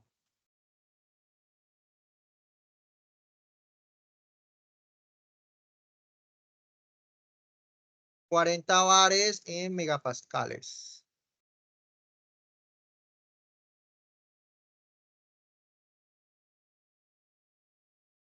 Ustedes pueden hacer la conversión, pero como quiero ser más práctico, ¿no? Es megapas.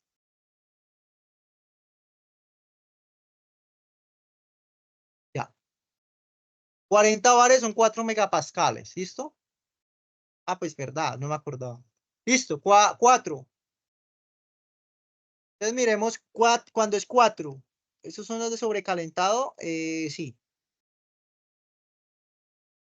4 megapascales. No, eso no llegó hasta 350.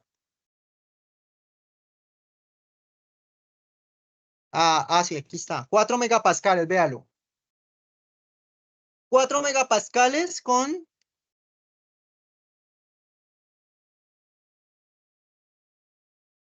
350.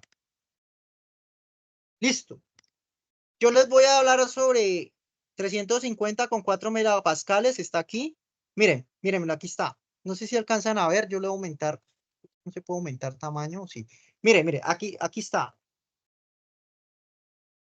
Voy a hacerle un print a esto. Voy a hacerle un print.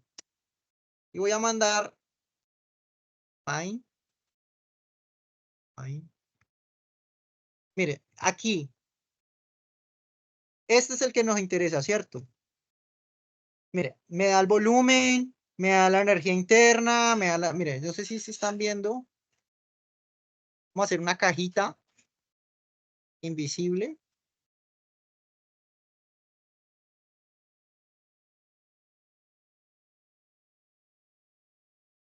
Mire, entonces, mire, la energía interna es 2227.4 y mire, el que me interesa aquí realmente es la entropía. Este valor es el que me interesa, ¿cierto? Es la entalpía, perdón. La entalpía y la entropía. Mire, es 3093.3. Vamos a mirar si está, mire, 3093.3, mírelo, aquí está. Y 6.58 la entropía. Solo que en el trabajo colaborativo no tienen que trabajar con entropía, solo entalpía. Entonces el que necesitamos normalmente es la entalpía. Y la energía interna que está aquí y la entalpía. ¿Listo? Eso es, mire, ahí está la coordenada. La coordenada, si yo quisiera hablar de coordenadas, entonces mi coordenada ahí sería 350 grados centígrados,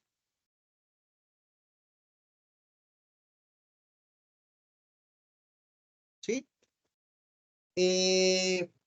40 bares sería la presión, ¿sí? Y así sucesivamente, ¿no? La energía interna 2227 puntos. Esa es la coordenada, ¿sí? Ahora, sí, profe, ¿y qué pasa si el número está entre 400 y 450, por ejemplo, 425? Entonces hay que hacer una cosa que se llama interpolación. No sé si ustedes lo han hecho, pero aquí es donde yo les digo que la profesora anterior me va a matar, pero aquí va a colocar aquí un programita que se llama SteamTab.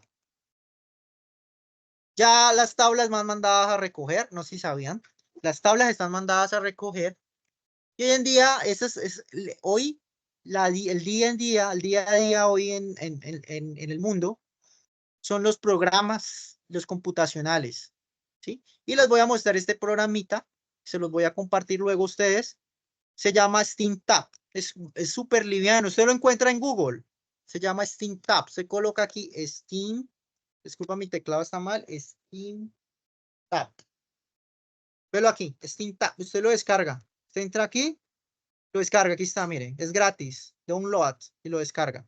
Y es ejecutable, no siquiera tiene que instalarlo. Está en inglés, obviamente, y usted aquí dice vapor sobresaturado y saturado, sobresaturado. ¿Qué hace usted? Pues mire, yo aquí le pongo la temperatura en 350, 350. Y aquí hay que tener cuidado con las unidades porque mire que aquí me lo dicen centígrados y bar 40.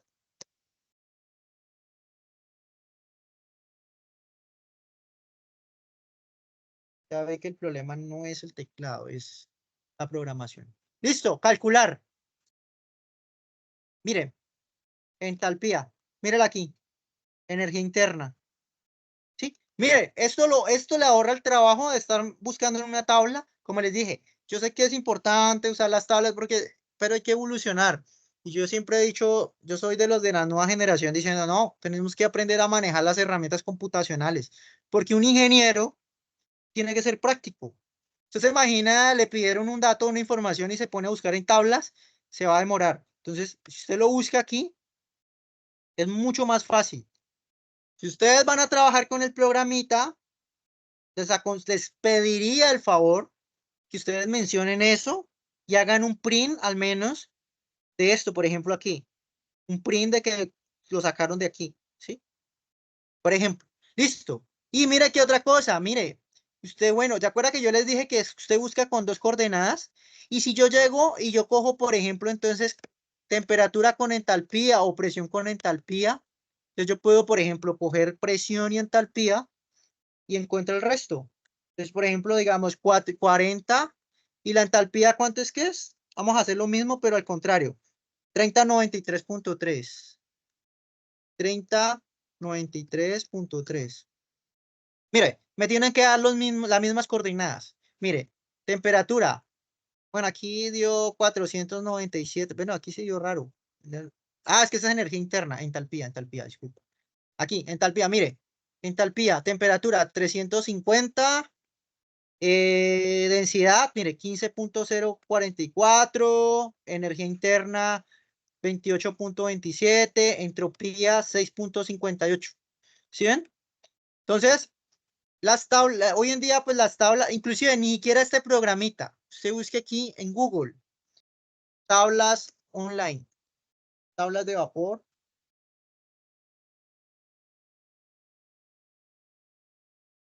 Mire, calculadoras de tabla de vapor. Ya esto existe ya la tecnología, mire, aquí es la misma cosa. Usted aquí mete, vea, presión de vapor. Entonces aquí agua. Ojo, con cuidado con aquí que tienen que escoger unidades, SI, presión. Entonces, bares, 40 bares.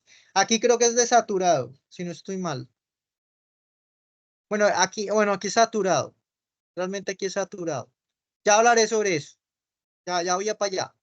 Mostrar opciones avanzadas. No, este es solo, necesito sobrecalentado. Vea, vapor de vapor sobrecalentado. Ya voy a dar la diferencia entre sobrecalentado, pero mire que este solamente me trabaja con temperatura y presión, no me trabaja con otras variables. Bueno, volvamos al ejercicio. Volviendo a lo que estaba hablando, ¿de dónde salieron estos datos? Ay, ya empezó a molestar. Ya empezó a molestar eh, la, la, el compartimiento de aquí. Espera un momento. Pero en un momento yo dejo de compartir y vuelvo y comparto. ¿Listo?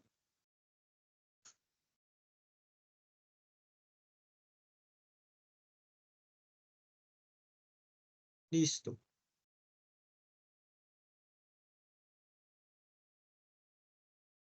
¿Estaban viendo la pantalla? ¿Me confirman? ¿Se está compartiendo? Sí, señor. Listo, perfecto, listo. Entonces, ya dijimos que estos datos nos salen de tablas, programa, herramienta. Sí, ya les dije que esto es una coordenada, ¿sí? Entonces, ya de dónde salieron todos estos datos, pues ya les mostré. Dijimos que es sobrecalentado porque es sobre vapor. Aquí estamos hablando de uno. Y resulta que dos se condensa. Bueno, nosotros no vamos a ver aquí mezcla líquido-vapor, no lo vamos a tratar. Simplemente sepan que aquí estos datos también salieron de unas coordenadas, ¿sí? Entre uno y 2 hay una turbina y miren que entre uno y 2 coincide la entropía. Ya dijimos que es un proceso isentrópico. Entonces mira que la entropía es la misma tanto en uno como en 2, solo que cambian el resto de valores. Mire, cambia, bueno, la masa sigue siendo la misma, pero nos cambia la presión, nos cambia la densidad y nos cambia la entalpía, ¿sí? Y aquí hay algo que se llama la calidad 79.7, es qué tanto líquido y vapor hay. Es quiere decir que el 79.7 de esa mezcla es gaseoso y el otro 21.3 es líquido. Pero no vamos a hablar de eso aquí, ¿sí? Simplemente miremos que esto es una coordenada, ¿sí? 3, entre 2 y 3. Esto es un proceso isobárico. Ya habíamos dicho que esa presión constante. Mire que la presión es la misma. Entonces, la que coinciden ellos dos es la presión. Sí, ellos coinciden en la presión. Y ustedes miran que también coincide en la temperatura. Y usted, profe, ¿cómo así que coincide en la temperatura? Porque yo les había dicho que como eso es una condensación y hay un cambio de estado, entonces la temperatura sigue siendo la misma porque la temperatura y la presión se mantienen iguales en cambio de estado, ¿sí? Entonces, yo no lo puse aquí pues porque no quise de pronto que se den a confundir, pero la temperatura es la misma. Pero lo que nos interesa es que esto sí o sí es un proceso isobárico. La presión es la misma, ¿sí? Y pues nos cambia la densidad, nos cambia la entalpía. Eso obviamente con el programa. te mete esta presión y esta temperatura, pero entonces hay que tener cuidado aquí. Esto está en estado saturado, ¿sí? O sea, esto es como decir gas solo. Esto es como eh, líquido, pero él todavía tiene trazas de gas, ¿sí? Y por último, 4, que es la bomba. 3 y 4 coinciden en ellos la entropía y mira que coinciden también la temperatura, ¿sí? Es un proceso isotérmico también, porque es líquido. Resulta que cuando usted coge una bomba y le pone presión a la bomba, la temperatura no cambia mucho. Entonces, por eso le puse más o menos, ¿sí? Eso es otra coordenada, pero aquí es líquido, líquido, ojo. 4 es líquido, por eso es que aquí hablan de cero. El porcentaje, ese es el estado. Gaseoso, mezcla estado líquido sólido, perdón, mezcla gaseoso líquido, líquido, líquido. Cuando es cero es líquido, cuando es 100 es gaseoso y cuando hay un porcentaje es porque hay una mezcla. Si yo me diera el trabajo de graficarlo, sería algo así. Eso es un diagrama temperatura, entropía, ¿sí? Uno, dos, tres. Mire, él hace esta ruta así. Ese sería un gráfico. Nosotros no vamos a tener que hacer un gráfico en un diagrama, pero sí, por lo menos entender que eso es lo que realmente está ocurriendo, ¿sí?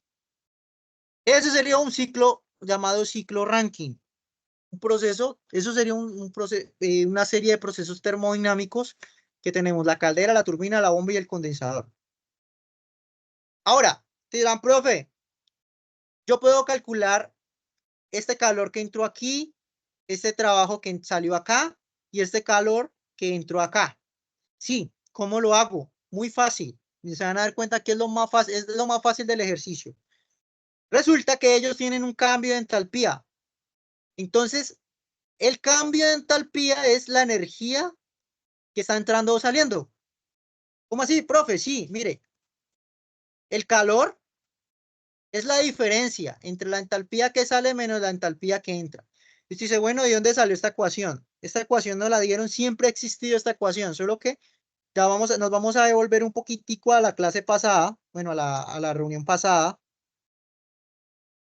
Quiero que vean esta ecuación acá.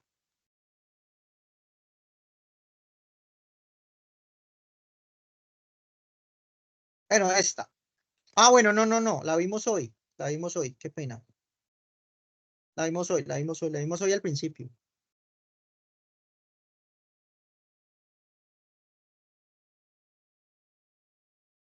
Esta. Bueno, en sí esta y no esta. Este es el flujo de H sub más PV, la energía. No hay velocidad, vamos a descartar estas dos, solamente va a quedar masa por entalpía. Pero resulta que había una ecuación larguísima que yo habíamos visto la clase, bueno, la sesión pasada. Era esta, era esta. Yo creo que la había escrito. No, yo no se las di. Bueno, esta. Es que esta es en estado. No, no la tengo aquí. Bueno, ella parte de aquí. Ella parte de aquí. Ah, mírala, es esta, es esta, es esta. Ya la encontré. Mírala, es esta. ¿Qué sucede aquí? Es esta misma ecuación. No hay acumulación, no hay velocidad, no hay energía, no hay esto. Y resulta que es la que entra menos la que sale. Pero están restando. Entonces, si yo paso estos dos al otro lado, pues quedan, es como mejor pasar la que sale, esa queda positiva, y la que entra queda restando. O sea, es que no, yo debía haber hecho aquí la ecuación. Es de esta, sale de esta, es la masa por vamos a insertarla, voy a copiarla.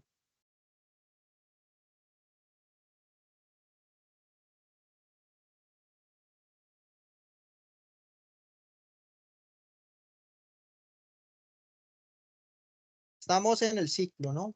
La idea es explicar de dónde sale el calor y dónde salen los valores de esto que va a explicar aquí. Voy a crear una diapositiva aquí nueva. Voy a pegar esta ecuación.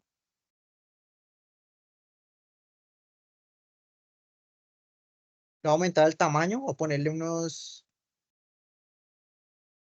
Esta es la ecuación general de los balances de energía, de la primera ley de la termodinámica. Una ecuación bastante...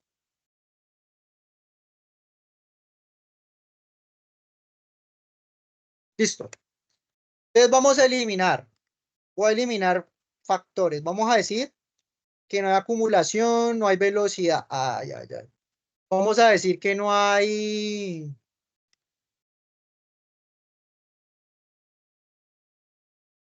Vamos a decir que no hay, ¿qué? Bueno, copiémoslo. No.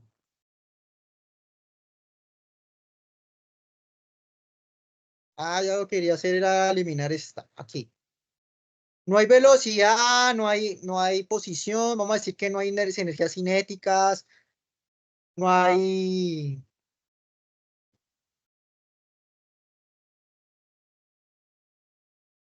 Listo.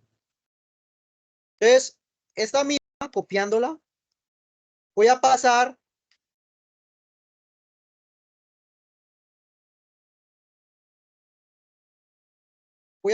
esto al otro lado. Entonces, este queda sumando.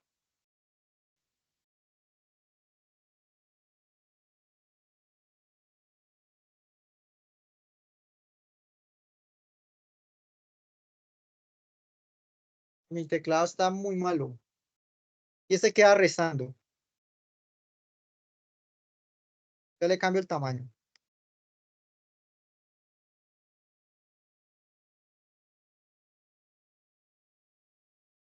Estos se eliminan de este lado porque pues van a cambiarse.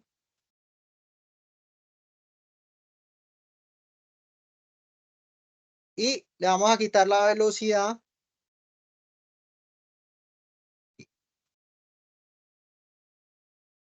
Listo. Le vamos a poner un tamaño 36. Miren, eso es lo que yo quiero que miren. Es la misma ecuación. Solo que bueno, mire que quedan los que salen menos los que entran. Si ustedes ven, dice sumatoria. ¿Por qué? ¿Por qué dijo sumatoria? En este caso solamente está entrando uno y sale uno, ¿cierto?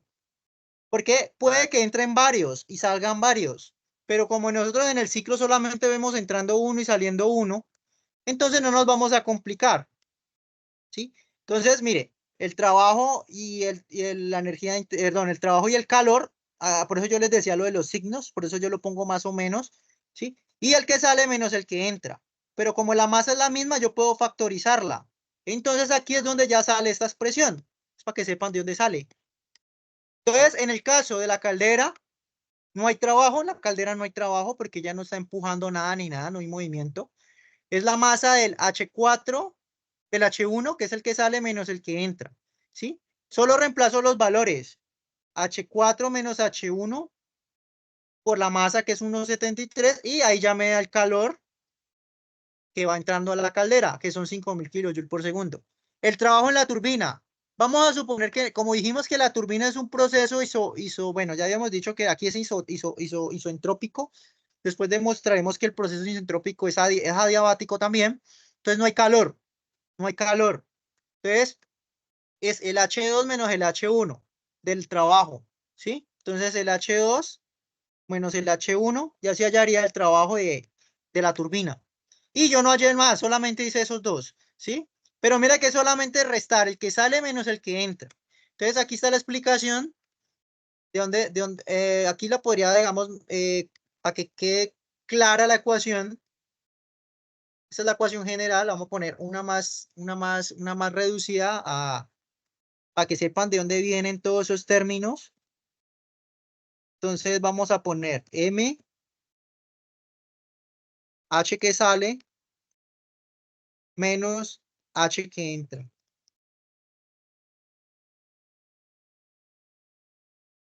Mira que el problema no es el teclado, ya me acabo de dar cuenta.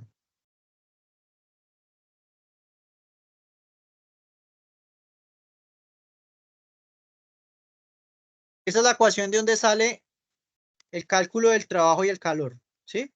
¿De dónde viene? Pues de esta. Es el H que sale menos el H que entra. Entonces aquí, por ejemplo, H4 que sale, perdón, H1 que es el que sale menos el H4 que entra. Acá, ¿quién sale? El 2 y el que entra es 1. ¿Sí? Y la masa. ¿Sí? Obviamente aquí es cuando la masa es constante, cuando es una sola masa. ¿Sí? Y pues aquí lo que yo les decía, la convección de signos. ¿Sí? Aquí ya podría ponerlo así. Ah, no. Sí. Listo. Ahora, vemos, nos falta hablar otro ciclo rapidito para que veamos ejemplos. Eso, en realidad, esos son ejemplos de lo que tienen que hacer ustedes en la tarea. ¿Sí? Ese se llama ciclo de turbinas de gas. Es el ciclo que utilizan en los aviones. Y es un ciclo termodinámico, se llama ciclo termodinámico de Brayton. Lo voy a explicar rápido. ¿Sí? El proceso es así. El compresor, la turbina del avión, ¿qué es? Es un compresor. ¿Sí? Entra el compresor, él hace que el aire cambie la presión del aire. ¿Sí? Entra aire y entra y cambia la presión. Va a haber una presión 1, se va a cambiar a una presión 2. Y ese aire entra a tanta presión que se junta con un combustible. Y hay una cámara de combustión.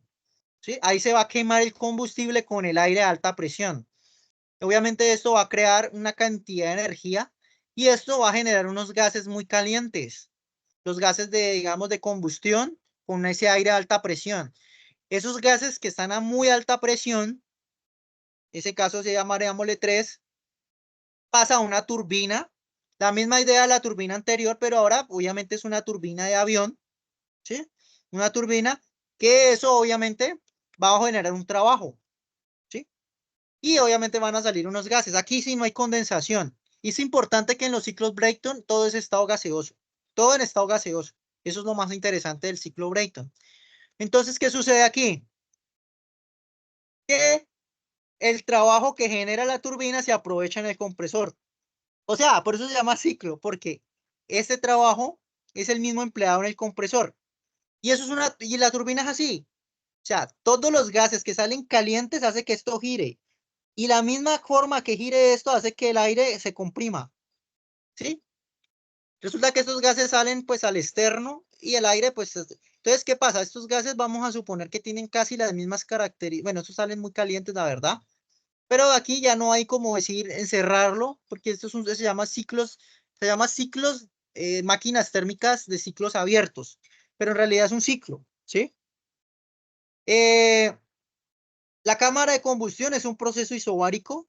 Todo lo que es combustión, condensación, eh, evaporación, donde hay cambios de estado, eh, todos estos sistemas son isobáricos, ¿sí? Son a presión constante. Eh, Se me olvidó también qué decir. Condensación, combustión, calderas, vaporización, todos son procesos isobáricos, ¿sí? Calentamientos también son procesos isobáricos. Calentamientos solitos también son procesos isobáricos.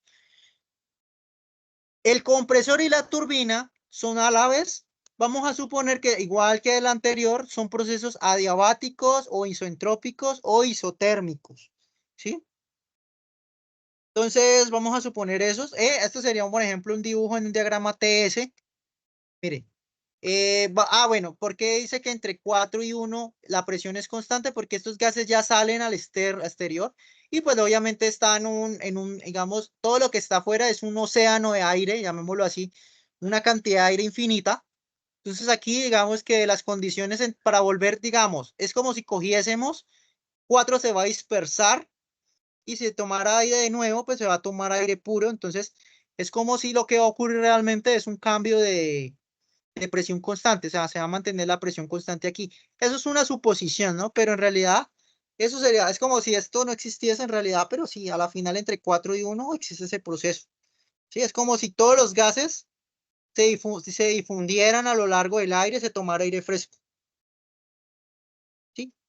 Aquí ya las masas cambian, ¿no? Aquí ya la cosa con las masas cambian. Entonces, ya dijimos, aquí tengo, bueno, aquí supusimos que la masa era constante, en realidad no es igual, si 10, aquí lo puse como en términos generales, aquí era como en términos prácticos, y lo mismo, son coordenadas, temperatura, entalpía, entropía, Observen aquí, entre 1 y 2 es un proceso isentrópico. La entropía es la misma. Supongamos que la masa es la misma. Vamos a suponer que la cantidad de combustible entre 2 y 3 es mínima. Entonces, los gases van a seguir siendo 10, porque es que normalmente la cantidad de gases de combustión son muy poquito comparada a la cantidad de aire que entra en la cámara de combustión. Eso es una diferencia entre 10 y 1, o sea, es una diferencia grandísima. Entonces, al final termina siendo insignificante los gases de combustión, ¿sí? Eh, la temperatura, la presión, la entalpía. Mira que entre 2 y 3 la presión es la misma y la temperatura cambia magistralmente entre 581 Kelvin a 1273. La entalpía entre 588 y 1370 cambia y cambia la entropía y la densidad. Y entre 3 y 4 es una turbina, es un proceso isentrópico. La entropía es la misma, pero cambia la entropía, cambia la presión. Vamos a suponer que la presión de salida es una atmósfera, la temperatura también baja y la densidad. Yo no, profe, me dirán, profe, ¿de dónde sacó estos datos? Tablas. Solo que aquí ya no es agua, es aire. No tengo programa para el aire, pero sí hay páginas web para el aire. Ya les voy a mostrar. Les voy a mostrar rapidito. Tabla, tablas aire. Y no, qué pena.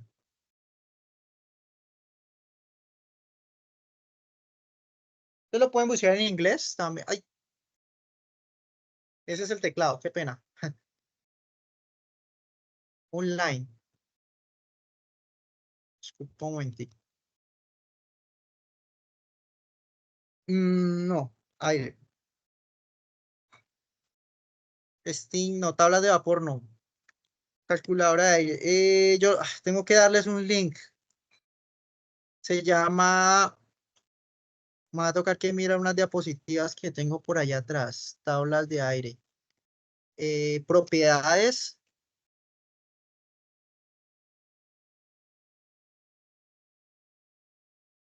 Termodinámica.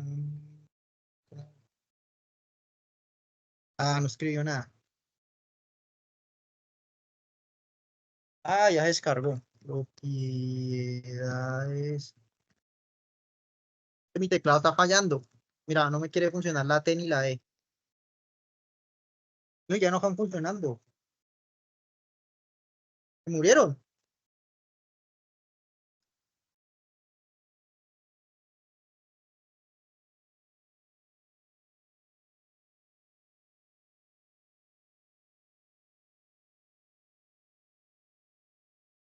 No, mire que se me dañó el teclado. Yo tengo un auxiliar y tampoco me está funcionando. Ah, ya. Voy a escribir aquí. Eso, propiedades termodinámicas online aire. Listo. Estas.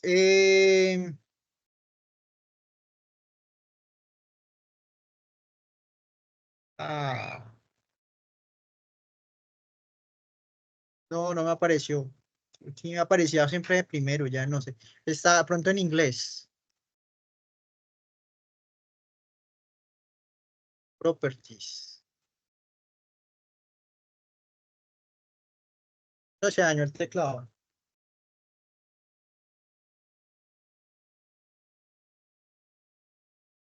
Pace Software. Es que aquí no lo encuentro. Aquí, miren. Miren aquí. Se cogen la presión y la temperatura y le dice calcular. Entonces, por ejemplo, si le ponemos aquí, volviendo aquí al caso, un bar con 288 hasta en Kelvin. Entonces, hay que ponerle en Kelvin. 288 con un bar. Entonces, mira, él le va a generar todo, la entalpía, la densidad, ¿sí? Hay uno que funciona con entalpía. Ah, aquí está. Entalpía y entropía. Espere un momentico. Hay uno que funciona con entalpía y entropía, pero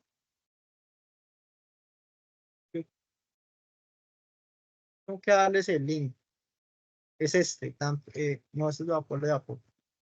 Bueno, yo se los comparto, es fácil, solamente meter los datos y él le sale.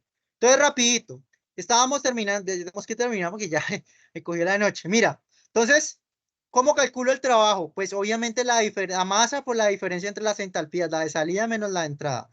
El trabajo del compresor, pues va a ser la diferencia en las entalpías. El calor, la diferencia de entalpía entre 3 y 2.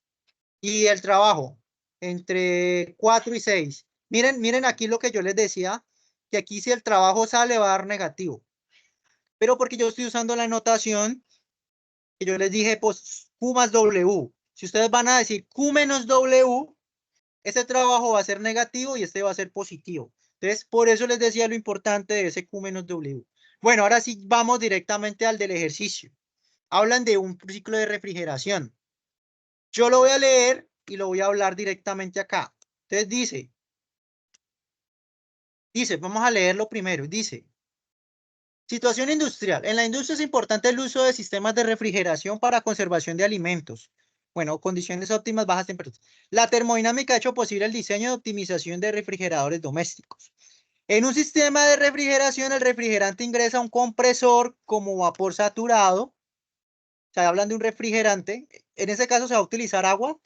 Se comprime y sale una presión determinada mayor a la presión con la que ingresó y en estado de vapor sobrecalentado. ¿Sí? Luego el refrigerante ingresa a un condensador donde cambia de estado. Ah, yo no había leído esto de vapor sobrecalentado. Esto es importante. Ya ahorita les digo por qué. Luego el refrigerante ingresa a un condensador donde cambia de estado y se convierte en líquido saturado, perdiendo calor, entrega a los alrededores. El refrigerante que sale del condensador ingresa a una válvula de expansión en la que disminuye su presión considerablemente hasta cierto valor. Esta disminución de presión hace que se convierta en una mezcla líquido-vapor, vapor húmedo.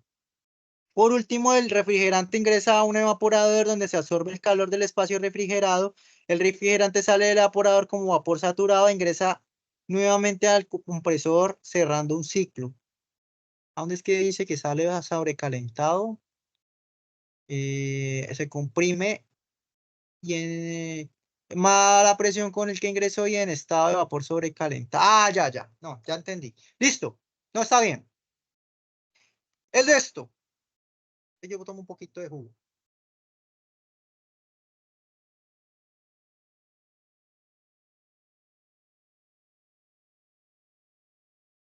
El ciclo tiene 4 procesos. ¿Sí? Dice que él entra primero a un compresor. Esa es la línea naranja. ¿Qué hace el compresor? Le aumenta la presión. El compresor es un proceso isotérmico. Yo por eso ahorita se los coloco por ahí. ¿Sí? Luego el compresor lo manda a un condensador, porque esto viene un gas. Obviamente esto viene gaseoso, por eso está este color. El condensador lo convierte en líquido y lo manda a una válvula de expansión. La válvula de expansión baja la presión y lo manda a un evaporador. Aquí está en líquido. El evaporador convierte el líquido en gas y vuelve el ciclo. Veanlo aquí, lo entenderemos mucho más fácil aquí. Miren, el compresor es este verde. Yo le pongo aquí el colorcito, apuntado. Este es aquí entra en el estado gaseoso. El refrigerante entra gaseoso y lo comprimen, le aumentan la presión. Entonces, obviamente, él tiene unas características de temperatura, presión, entalpía, todo eso en estado gaseoso. Lo comprimen. Aquí sigue estando en estado gaseoso. ¿Sí? ¿Qué ocurre aquí? Aquí, esto es un condensador. ¿Qué hace el condensador? El estado gaseoso lo convierte en líquido. ¿Pero por qué? Porque esto le está robando energía. Esta energía, ¿quién se la roba normalmente? Como es, hagamos de cuenta que esto es una nevera. ¿Sí? Se han visto atrás de la nevera que se siente caliente y hay unas rejillas. Es esto. Esto es eso. Eso es el condensador. ¿Sí? ¿Qué ocurre ahí? El gas que está comprimido se vuelve líquido. ¿Sí? Se empieza a volver líquido. se empieza a condensar. ¿Quién se lleva el calor? El aire que pasa a través de las rejillas, ¿sí? Es el que se calienta. Pues el aire, por eso es que a veces ponen los zapatos aquí para calentar, porque aprovechan ese calor que genera la liberación de energía al volverse a estado líquido. Después de condensarse, pasa una válvula de expansión. ¿Qué hace la válvula de expansión? Cambiar la presión. Hace un cambio de presión. Eso es un proceso, ahorita ya hablaremos de eso.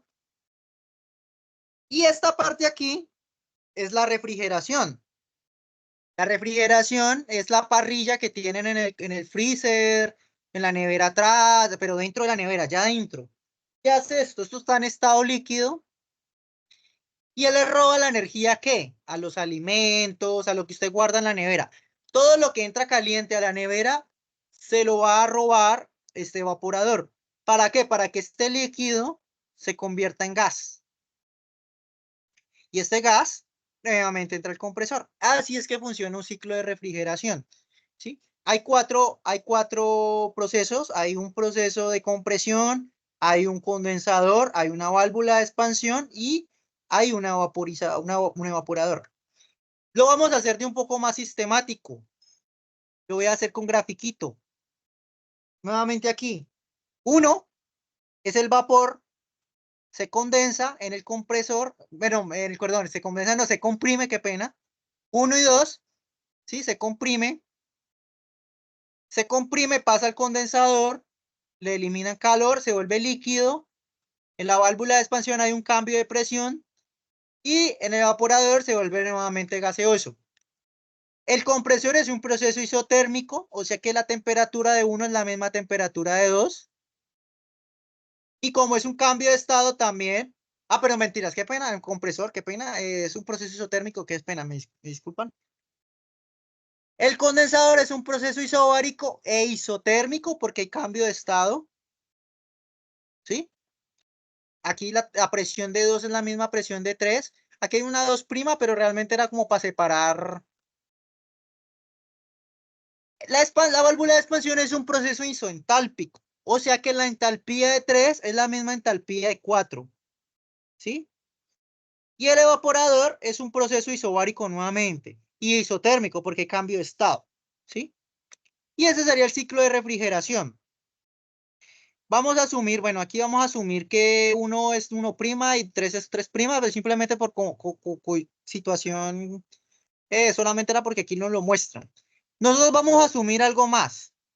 Aquí, entre 1 y 1 y 3 están diciendo que él va a salir líquido gaseoso, va a salir sobrecalentado o sobreenfriado. No, vamos a asumir que solamente en saturado. Cuando yo me refiero a saturado es que va a salir en el cambio, cuando va a cambiar de estado. Cuando va a cambiar de estado. Ahora miran la corrección.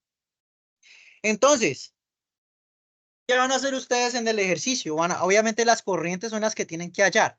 Bueno, uno de los puntos es hacer el diagrama, ¿no? Ojo, importante, súper importante. Ese diagrama no van a copiar el que yo hice acá. Hola, ¿qué es lo que dice aquí? Elaborar un diagrama de bloques representando los equipos, incluir las corrientes de entrada y salida, están conectadas por líneas de flujo, las flechas. Ojo, cada equipo debe representarse por un bloque rectangular. Ojo, rectangular. O sea que no voy a aceptar figuritas, así como, bueno, rectángulo aquí se acepta, pero a rectángulo, todo rectángulo. O sea, esto va a ser un rectángulo, esto va a ser rectangular. ¿Qué? Rectangular. Importante. Listo. Diligenciar la tabla de equipos es hacer una tabla donde van a explicar. Entonces, la tabla es como la tabla que yo hice por acá. Una descripción donde van a explicar. Aquí más o menos, yo tenía el Excel abierto. Creo que se me cerró. Entonces van a decir compresor. Entonces van a decir compresor. Aquí está. Compresor. Función principal del compresor. ¿Cuál es la variable crítica del compresor? Aplicaciones y un proveedor. Buscan uno cualquiera por internet. Válvulas de expansión. Función de la válvula de expansión, la variable crítica, la aplicación, proveedor. El evaporador. Función del evaporador, variable crítica. Condensador. Ta, ta, ta. Listo. Eso es más de investigación, ¿sí? Eso no, pero pues obviamente ya se lo estoy explicando acá. Y las tablas de propiedades, aquí tablas de propiedades, es que esta tabla está diferente. Yo puse las corrientes verticales. Bueno, esta misma, es esta misma, ¿sí? Es esta misma. Van a tener que decir el estado, la presión, aquí ya se la estamos dando, la presión 1 ya está dada. Aquí, entonces, por ejemplo, como es un compresor, eh, bueno, aquí tenemos que empezar es más bien por el condensador. Condensador, aquí nos están dando la presión del condensador. Entonces, ustedes van a ver las tablas, porque aquí nos están dando la entalpía. Mire, me dan la presión en la entalpía. Si yo tengo presión y entalpía, encuentro temperatura. Resulta que la temperatura, se van a dar cuenta, ya la entalpía, si esto es un proceso isentálpico, entonces es la misma entalpía acá, ¿sí? Entrada, perdón, la entrada al condensador, no, él va a salir a una otra, que me confundí aquí. Ah, está, verón, entre 2 y 3, por eso necesitan el dibujo. Ay, qué pena aquí, que el dibujo, esto me pasé. Aquí, entre 2 y 3 es el condensador. Entonces, ¿qué tiene en común el condensador? Que es un proceso isobárico, isotérmico, acuérdense. Entonces, la temperatura y la presión de 2 y 3 es la misma. Entonces, ya, mire, aquí ya teniendo la presión, pues ya tiene la temperatura, ¿sí? Entonces, ya teniendo la presión y la temperatura, pues hallan la entalpía, ¿sí? Y entre 3 y 4, la entalpía es la misma, ¿sí? Y ya teniendo la entalpía y la temperatura, no, se asume en sentido común, la presión, porque la presión, se van a dar cuenta que la presión de 1 es la misma de 4, miren. Sí, miren, la 1 es de 4 porque es un evaporador y esto es un proceso isobárico. O sea que la presión de aquí es la misma presión de acá. Mejor dicho, es llenar la tabla, ¿sí? Pero ya les estoy dando inicialmente punto 14 y punto 8. La masa tiene que usarse, la masa tiene que usarse la de su grupo, ¿no? Acuérdense que eso decía ahí.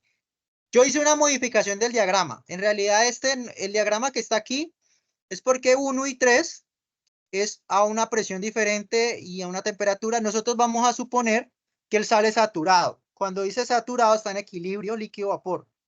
¿Sí? ¿Por qué? ¿Por qué quiero hacer esto? Porque no se les olvide, vuelvo y repito, tanto en el evaporador como en el proceso como en el condensador, como es un proceso isobárico, la temperatura y la presión son las mismas en 1 y 4 y 2 y 3.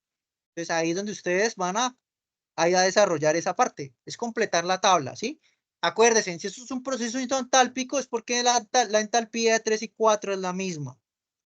Y entre unidos, pues ya completan, ya dependiendo de lo que les vayan llenando, pues van a completar el resto porque es un ciclo, ¿sí? Pueden usar el programa, no los voy a obligar a hacer la tabla, a trabajar con la tabla Aquí les quiero mostrar algo. Cuando usted está sobrecalentado o enfriado, se pone aquí las condiciones. Pero cuando está en equilibrio, o cuando está en equilibrio, cuando yo me refiero a equilibrio, es porque usted está sobre este borde del líquido o está sobre este borde del gas, ¿sí? Cuando está en líquido o cuando está en gas, aquí tiene que tener cuidado con dos cositas porque aquí se lo dicen a usted. ¿Está en el borde de vapor o está en el borde líquido? ¿Sí? Está saturado líquido, hay que tener cuidado con eso. Mira que yo les decía que cuando está saturado, nomás necesita una, temperatura o presión, no necesita más. Mire, temperatura o presión, no necesita más variables. ¿Sí? Y si está gaseoso, pues vapor. Y si está líquido, pero ese es cuando está saturado, o sea, cuando está en equilibrio, cuando está haciendo líquido a gas o gas a líquido. Pero cuando ya está sobrecalentado, que significa que está muy por allá arriba, muy gaseoso, muy líquido, líquido, pues aquí ya son dos variables las que necesita usted. Siempre mire que son dos las que le piden. ¿Sí ven? Entonces la diferencia, bien, aquí le piden dos porque está en la zona gaseosa o en la zona líquida. Ya cuando está en la región donde cambia de líquido a gas, solamente necesita una. Y sería eso, ¿sí? Entonces, en el grupal van a hacer, obviamente, el diagrama, no este. Organícenlo bien bonito, ustedes lo hacen original y que sean bloques rectangulares, ¿sí? Yo vi uno por ahí que no me gustó, que lo hicieron súper enredado. mire, es uno más de simple. Mire que yo hice varios ejemplos de diagramas. Obviamente yo lo que quiero realmente, qué pena me pasé, pero de rectángulos. O sea, esto mismo, pero en forma de rectángulos, ¿sí? Esto mismo en rectángulos. Esto mismo en rectángulos. Esto mismo en rectángulos. Esto en rectángulos. Bueno, es el que sigue. ¿Listo? Yo ya les doy bastante herramienta aquí como para que lo puedan hacer. Ya eso yo creo que lo más difícil va a ser llenar esa tabla, porque calcular el trabajo, el calor y la evaporación, pues es la resta de las entalpías por la masa. O sea, esto es muy fácil. Ya después de que usted tenga la tabla, pues es esta parte. Pues ese es el otro punto. Mire, si dice el ejercicio, dice elaborar, llenar la tabla. Con base en los datos, ya lo que les estoy dando, valores de temperatura para las corrientes numeradas, determinar el trabajo que ingresa al ciclo, el calor de entrada y el calor de salida. Eso es lo que yo les estoy diciendo del QW. Listo, eso es lo que tienen que hacer de trabajo colaborativo, ¿sí? Entonces, ya sería eso. No sé si tengan alguna duda, si todo esto que les mostré, esas diapositivas, todo eso queda claro o ayuda mucho,